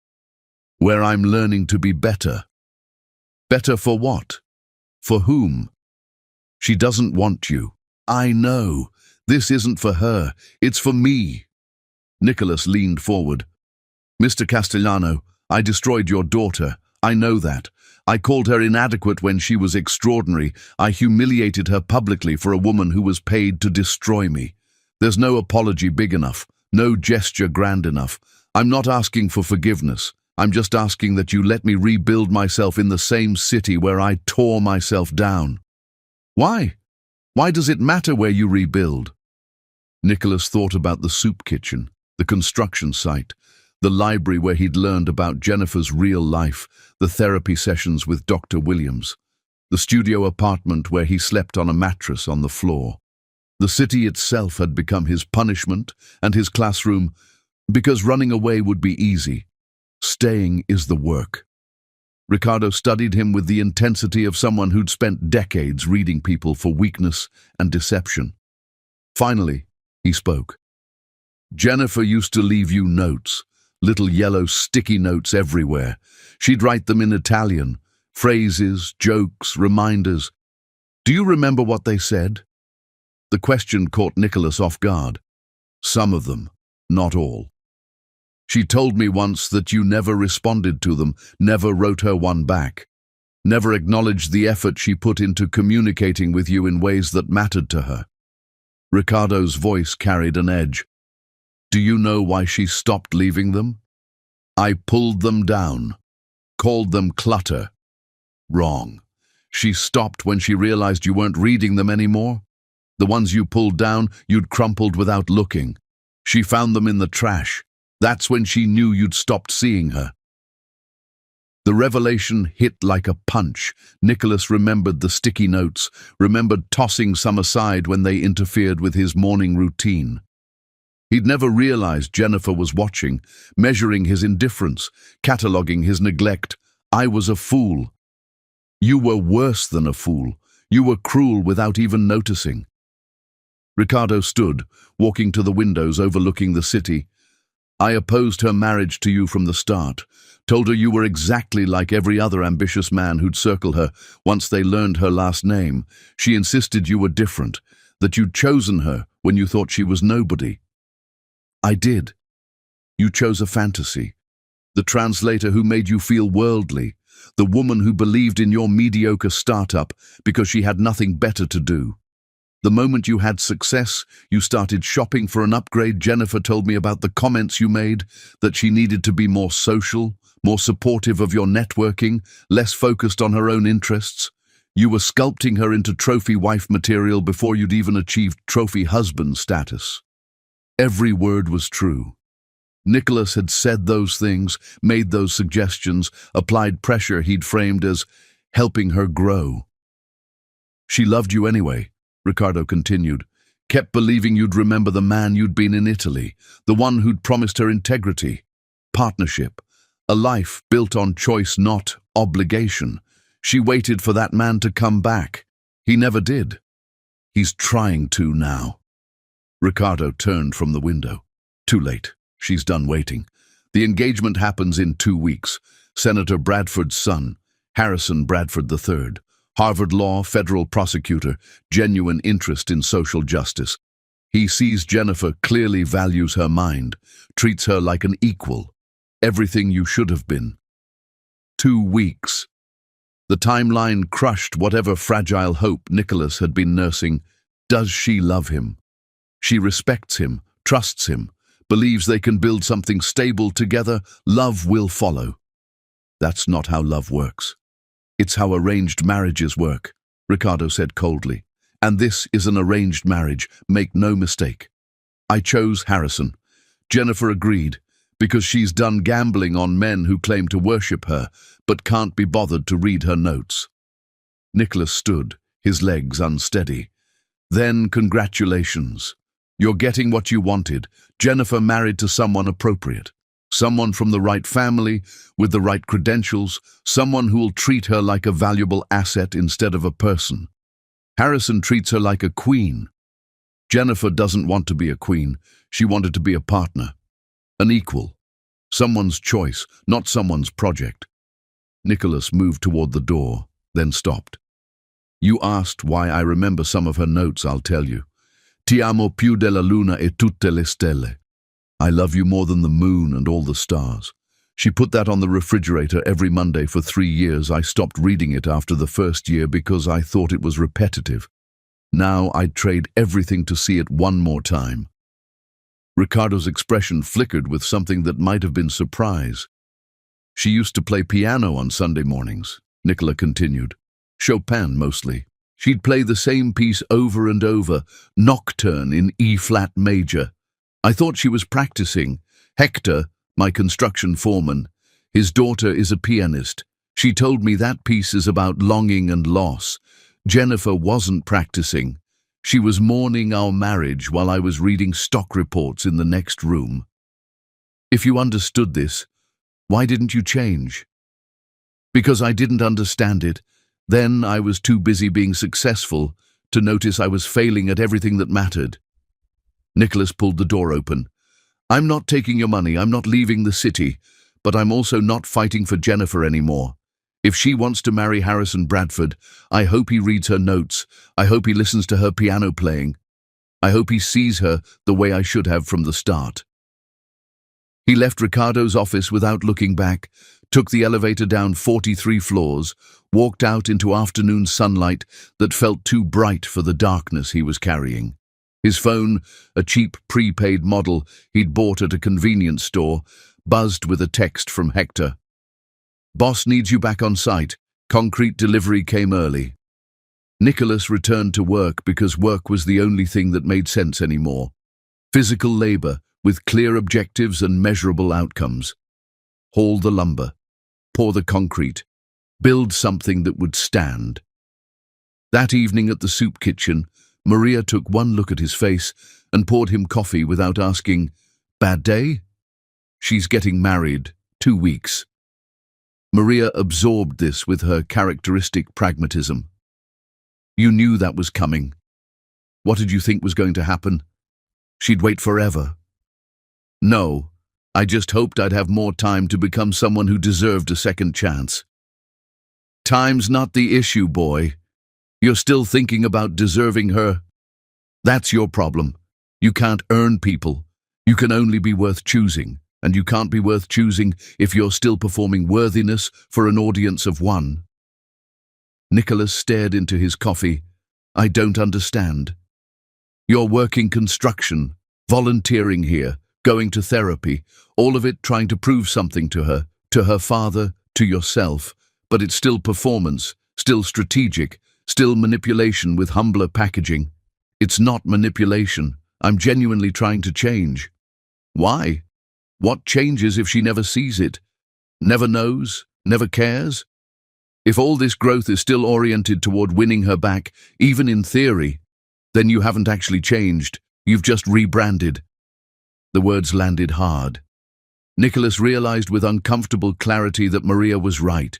Everything he'd done for 8 months, the construction work, the therapy, the volunteering, had been secretly aimed at Jennifer, proof of transformation, evidence of growth, a case for redemption. He'd been building a better trap, not becoming a better person. "What do I do instead?" Maria refilled his coffee.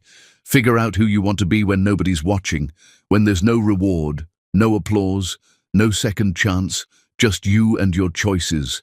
That's when real change happens, when you stop performing it and start living it." Nicholas left the soup kitchen that night and walked to the waterfront where he'd met the veteran 8 months ago. The bench was empty now. The water reflected broken city lights like it always had. He thought about Jennifer marrying Harrison Bradford in 2 weeks. Thought about sticky notes he'd thrown away. Thought about piano music he'd ignored. Thought about 8 years of taking her for granted, followed by 8 months of performing repentance. Then he stopped thinking about her entirely. Started thinking about the onions he'd chop tomorrow at the soup kitchen, the lumber he'd haul at the construction site, the therapy session with Dr. Williams where he'd discuss this conversation, the studio apartment where nobody saw him. The life he was building that Jennifer would never witness. Maria was right. If he only changed to win her back, he hadn't changed at all. For the first time in 8 months, Nicholas wasn't thinking about redemption. He was thinking about becoming someone he could respect when he looked in the mirror. Whether Jennifer ever saw it was no longer the point. Chapter 9. The breaking point. The fire at Harbour House started in the electrical room, but Nicholas ran toward the flames because Jennifer's car was in the parking lot, and some lessons only matter when you're willing to die proving them. The women's shelter occupied an old converted school building on the east side. Nicholas knew this because he'd started volunteering there 2 months ago, not at Harbour House itself, but at the food bank that supplied it. He'd been loading boxes of donated supplies into the delivery truck when the alarm started screaming, "Everyone out!" The shelter director, a woman named Angela, was herding residents toward the exits. "Leave everything! Move!" Nicholas saw the smoke pouring from the basement windows, saw mothers grabbing children, women in various states of escape from violence scrambling towards safety. The building was old, the kind of structure that would burn fast once the fire took hold. Then he saw Angela's face go white. Sophia's son, Diego. He's still in the playroom. Second floor.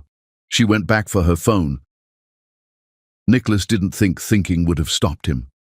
He grabbed a jacket from someone's abandoned pile, soaked it under the exterior faucet, and ran into the building through the side entrance before anyone could stop him. The smoke was thicker inside. Heat radiated from below. The stairwell leading up was clear, but filling fast. Nicholas took the steps 3 at a time, his construction-hardened legs driving him upward through air that burned his lungs. The playroom door was closed. He kicked it open. A boy, maybe 5 years old, sat frozen in the corner, surrounded by scattered toys. Too terrified to move, Nicholas wrapped the wet jacket around him and ran. The stairs were worse now. Flames licked up through gaps in the floor. The wet jacket steamed as he covered the boy's head. His own lungs screamed for air that wasn't there. He stumbled, caught himself on the railing that burned through his palm, kept moving because stopping meant dying. He made it outside as the first fire truck arrived. Paramedics grabbed Diego, checking him over while Sophia collapsed. Sobbing with relief, Nicholas collapsed too, coughing smoke and burnt air. His palm blistered where the railing had seared flesh. "You stupid, brave fool," Angela said, kneeling beside him. Her eyes were streaming. From smoke or tears, he couldn't tell. "That was the most reckless thing I've ever seen." Kid was inside. His voice came out ragged. "Couldn't leave him." The fire department contained the blaze before it consumed the whole structure. But the damage was catastrophic. The basement was destroyed, first floor smoke damage beyond repair. The shelter's operations would be shut down for months while repairs happened. If they could afford repairs, Nicholas sat on the ambulance's back bumper while a paramedic treated his hand. The burn was second degree, would scar. He watched families from the shelter being loaded into emergency housing vans, 43 women and children displaced. Nowhere to go. The city's other shelters were already at capacity. "Mr. Whitmore?" A reporter from the local news had materialized. "Can you tell us what happened?" "Building caught fire. Kid was trapped. I went in." "You're the tech entrepreneur who—" "I'm nobody. Focus on them." He nodded toward the families. "They need housing. They need help. That's your story." The reporter started to argue, but her cameraman nudged her, pointing. A black Tesla had pulled up. Jennifer stepped out wearing a business suit, her phone already pressed to her ear. She spotted Angela and headed straight for her, not seeing Nicholas in the ambulance's shadow. "How many displaced?" Jennifer's voice carried. 43. I need emergency housing solutions for 43 people immediately. Call the Grandview. Clear their extended stay wing. Send the bill to Castellano Ventures. Get them transportation now." She was managing the crisis with the efficiency of someone who'd done this before. Her phone rang again. "Yes, this is Jennifer Castellano. I need approval for emergency shelter reconstruction funding from the Catalina Foundation, full renovation, upgraded safety systems, immediate mobilization." "I don't care about the budget line. This is exactly what the foundation exists for." Nicholas watched her command the chaos into order. This was Jennifer without pretense. The woman who'd hidden her power during their marriage, now wielding it without apology. She was magnificent. Angela said something about electrical codes and building permits. Jennifer made another call. "Vincent, I need the city inspector's office to fast-track harbor house permits. I don't care what it costs. These families cannot wait on bureaucracy." Then her eyes swept the scene and landed on him. The recognition was instant. So was the flash of concern before her expression, locked down into neutrality. She walked over, each step deliberate, stopped 3 feet away, close enough to assess his injuries, far enough to maintain distance. "You went inside. Kid was trapped. Your hand." "I'll survive." She stared at him for a long moment. Something shifted in her eyes, not forgiveness, but acknowledgement of something she hadn't expected to see. That was reckless. It was necessary. You could have died. Wouldn't have mattered much. Her jaw tightened. Don't say that. Why? My life isn't exactly valuable. His is. Easy math. That's not... She stopped, recalculating. When she spoke again, her voice was quieter. You volunteer here. At the food bank, 2 afternoons weekly. Didn't know you'd be here. I'm on the board. Have been for 6 years. She glanced at his bandaged hand. Angela mentioned a volunteer who never gave his full name, never asked for recognition, just showed up and worked. I didn't realize it was you. Wasn't trying to impress anyone, needed to do something useful. The paramedic finished wrapping Nicholas's hand. Jennifer watched without speaking until the ambulance drove away, leaving them standing in smoke-tainted air while firefighters doused the last embers. You've changed, she said finally. I'm trying to. I heard about the construction work, the therapy, the soup kitchen. My father told me about the money you refused. It wouldn't have fixed anything. Most people would have taken it. I'm not most people.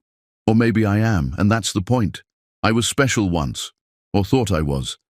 Turns out being ordinary and decent is harder than being extraordinary and cruel. Jennifer's phone rang again. She ignored it.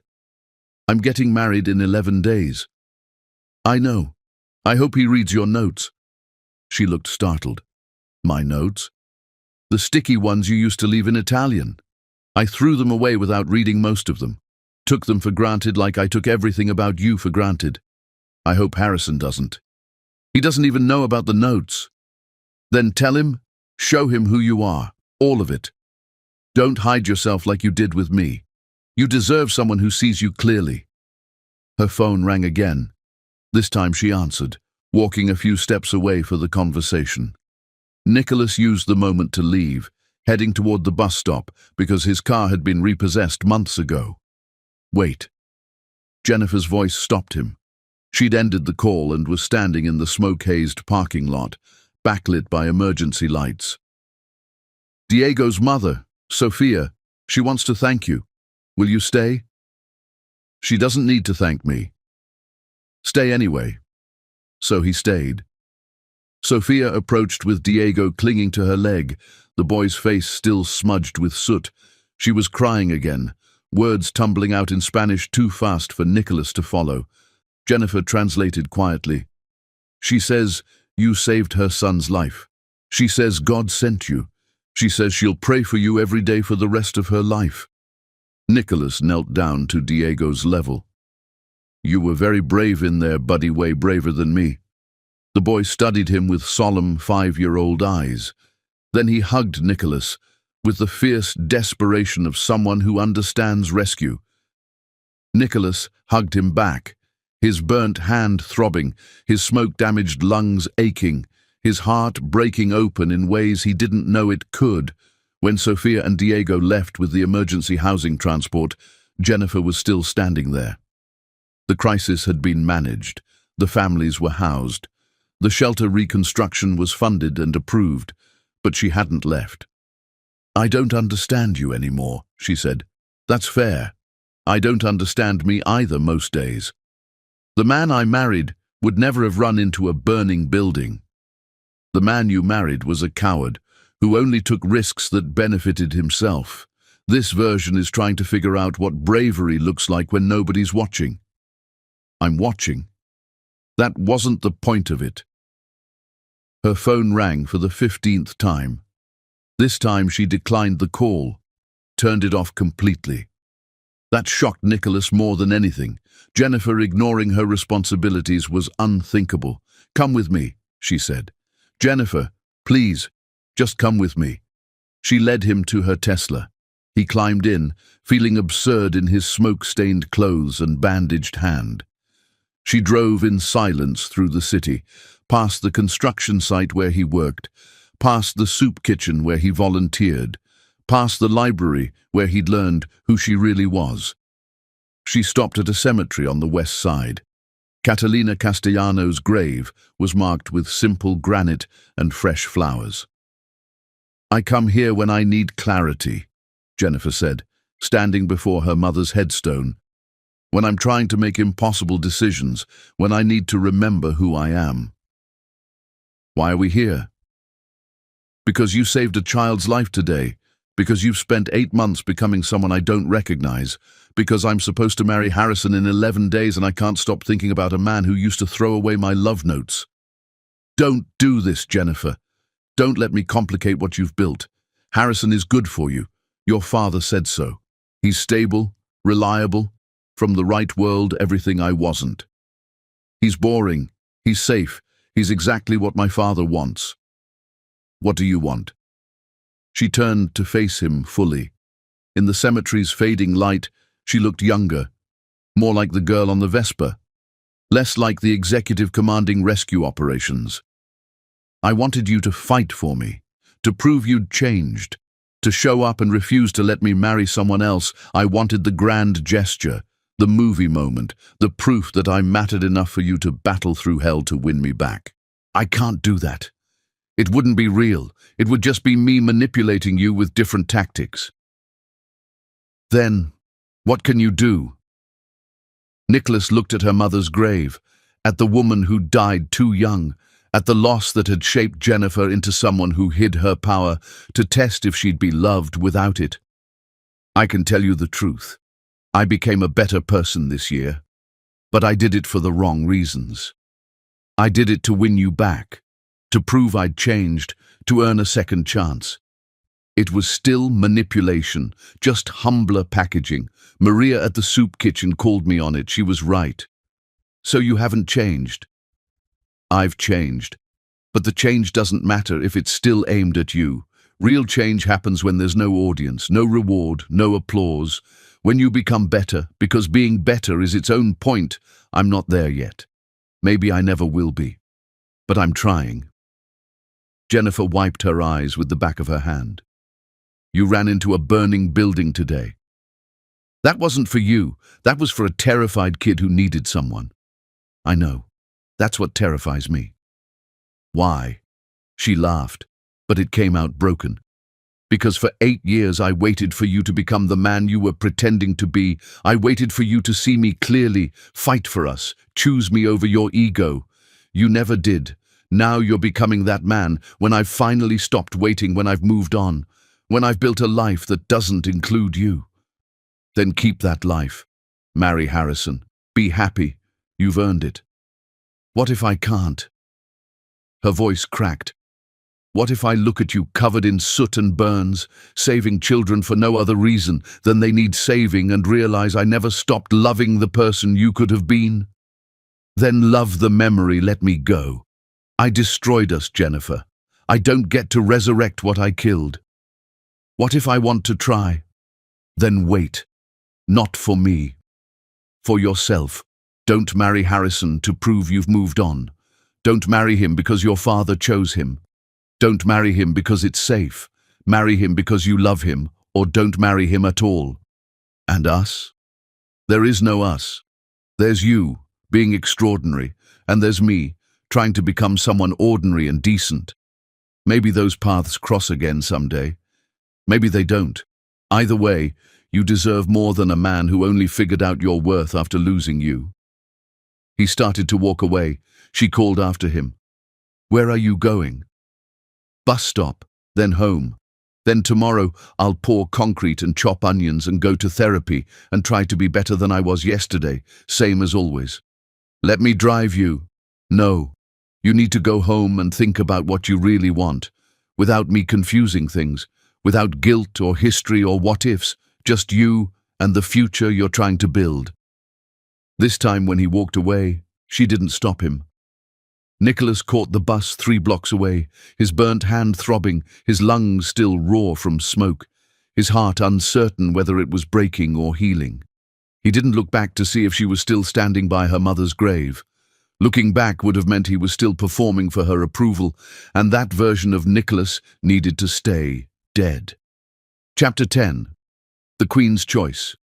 The wedding was supposed to start in 40 minutes, but Jennifer stood in the bridal suite writing a letter to a man who taught her that real love means letting go, and Harrison deserved better than a bride whose heart lived somewhere else. Her wedding dress cost $30,000. Vera Wang, custom-fitted, exactly what her father had envisioned for this moment. The engagement ring Harrison had given her, 3 carats, flawless clarity, caught morning light streaming through the suite's windows. 200 guests waited downstairs in the Grandview Hotel's grand ballroom, the same room where Nicholas had destroyed their marriage a year ago. "You look stunning." Her father stood in the doorway, distinguished in his tuxedo, pride and something heavier warring in his expression. "Harrison is a fortunate man." "Papa, we need to talk. The ceremony starts in 37 minutes. "I know." She set down her pen. The letter remained unfinished.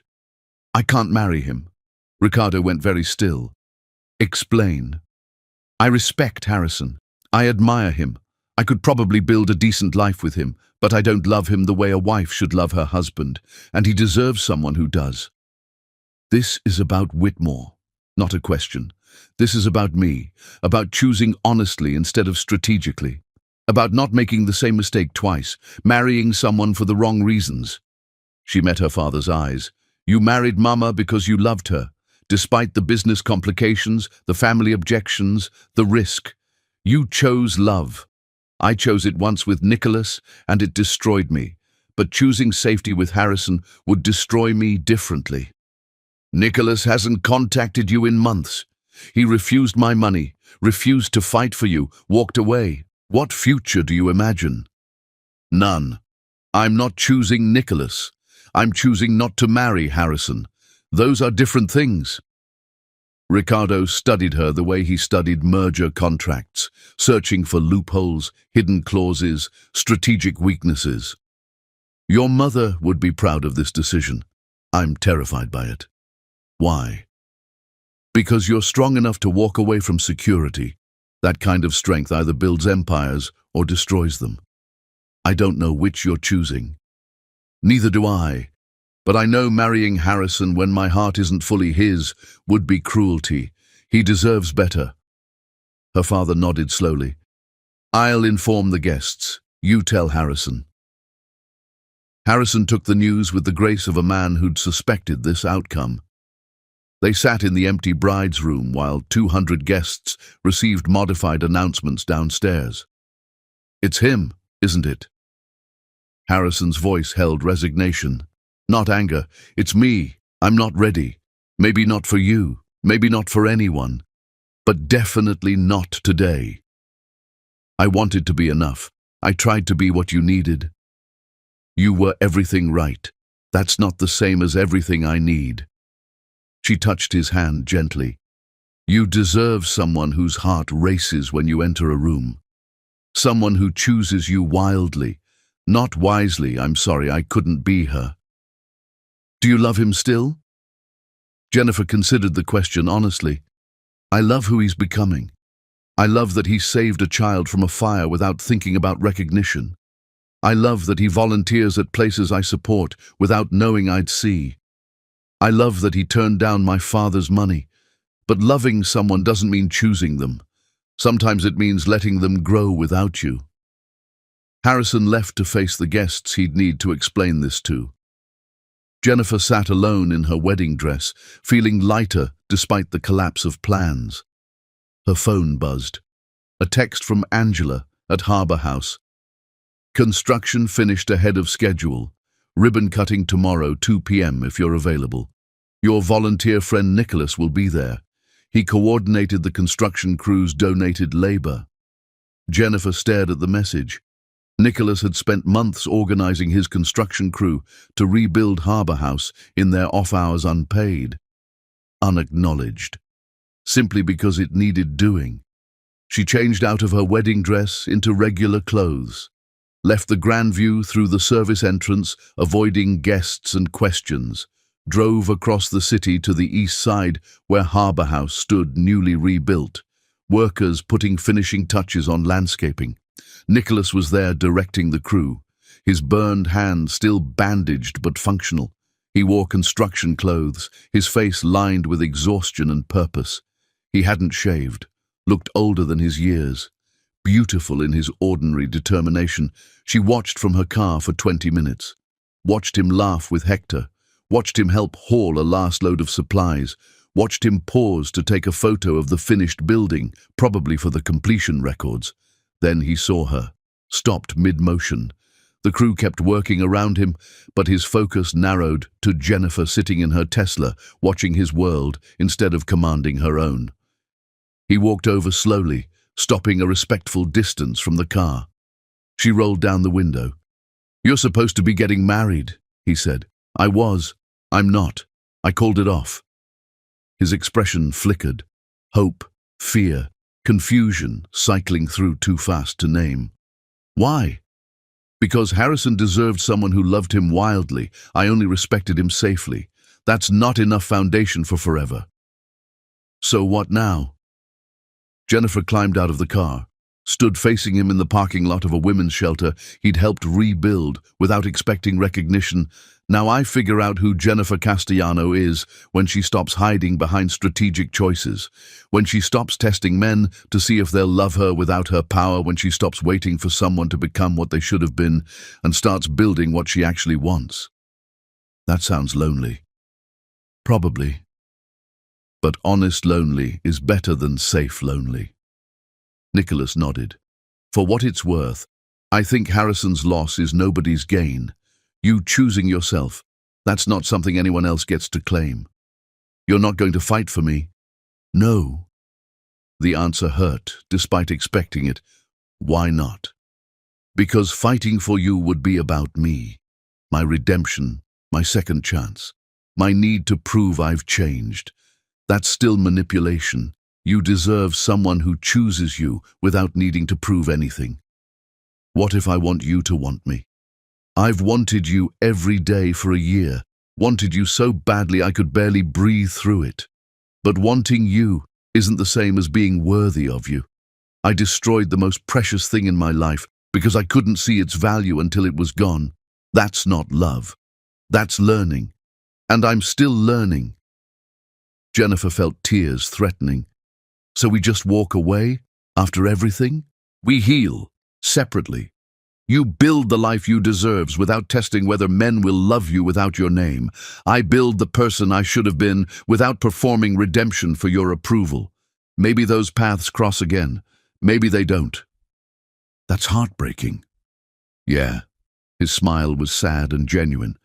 "But it's honest, and we never had that before." The construction crew was loading equipment into trucks. Hector called out, asking about tomorrow's worksite. Normal life continuing despite emotional earthquakes. "The ribbon cutting tomorrow," Jennifer said. "Will you be there?" "Probably not. Angela should have that moment. The residents should have that moment. I'll be at another job site pouring foundation. That's my normal now." She wanted to argue, wanted to demand he fight harder, prove more, give her the movie moment where declarations of love fixed everything. But he was right. That would just be another performance. "Thank you," she said finally, "for rebuilding this place, for saving Diego, for becoming someone real instead of someone impressive. Thank you for letting me go, for not making redemption easy, for teaching me that love isn't ownership." He walked back toward the construction site. Jennifer climbed into her Tesla and sat there while workers finished loading equipment. She'd cancelled a wedding, refused a safe future, stood in a parking lot watching a man who'd destroyed her become someone she could respect if not reclaim. Her phone buzzed. Her father. "Come home when you're ready. No judgments, just family." 6 months later, Jennifer was keynoting a women's tech leadership conference when she saw Nicholas in the audience, not front row where he'd be noticed, but middle section, taking notes on actual paper like someone genuinely interested in content. She stumbled slightly in her speech, recovered, finished strong to standing applause. During the networking session, he didn't approach, just stood by the exit talking with other attendees about the session's topics. She found him as people were leaving. "You came. Your speech on ethical AI was important. Wanted to hear it. You could have watched online. Some things deserve showing up for." They stood in the conference center's lobby while people flowed around them, a year and a half since the burning building. A year since her cancelled wedding, 6 months since she'd last seen him. "I started a company," he said, "security software for domestic violence shelters, free for non-profits. We launched last month. It's small. Probably always will be. But it matters." That's beautiful work. It's honest work. Turns out I'm better at honest than impressive. How's therapy? Hard, good, ongoing. Dr. Williams says I've graduated from self-hatred to self-improvement progress. Jennifer laughed. Real laughter that felt like sunshine after rain. Coffee? I don't think that's wise. Why not? Because I still love you. Because coffee would be me hoping for more. Because you deserve someone who shows up not hoping anything. What if I want more? Nicholas smiled. The smile from the Vespa, from the Italian village, from before everything broke. Then ask me again in 6 months. If we're supposed to rebuild what we destroyed, it won't disappear because we waited. He left. Jennifer stood watching him go, feeling simultaneously devastated and hopeful. 6 months later, she asked him to coffee. He said yes. They talked for 4 hours about everything except their past. When they left, he didn't ask for her number. She didn't offer it. 3 months after that, they ran into each other at Harbour House's fundraiser, danced once, laughed twice, said goodbye at the end without promises. 2 years after the burning building, Nicholas proposed in that Italian village where they'd first fallen.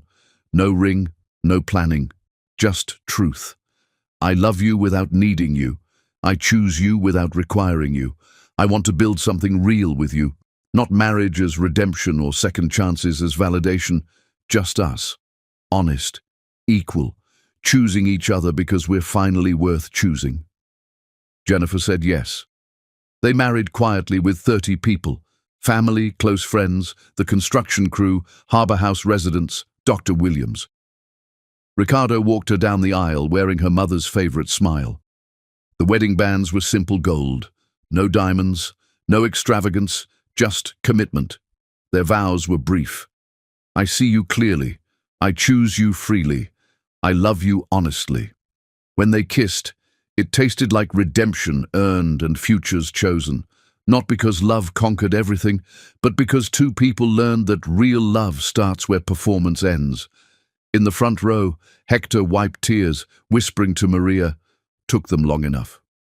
Maria smiled. Good things require patience. Great things require transformation. And Jennifer whispered against Nicola's lips, "Ti amo più della luna e tutte le stelle." And Jennifer whispered against Nicholas's lips, "Ti amo più della luna e tutte le stelle." This time he whispered back, "And I finally know what that means. Thank you for teaching me." The real started now. Not with 10 Rolls-Royces or revenge or power plays, but with 2 people who destroyed each other, learning to build something worth keeping. Sometimes empires fall, so humans can rise. Sometimes queens choose love after learning they don't need saving. And sometimes the greatest victory isn't winning back what you lost, but becoming someone who deserves what they're given. The end.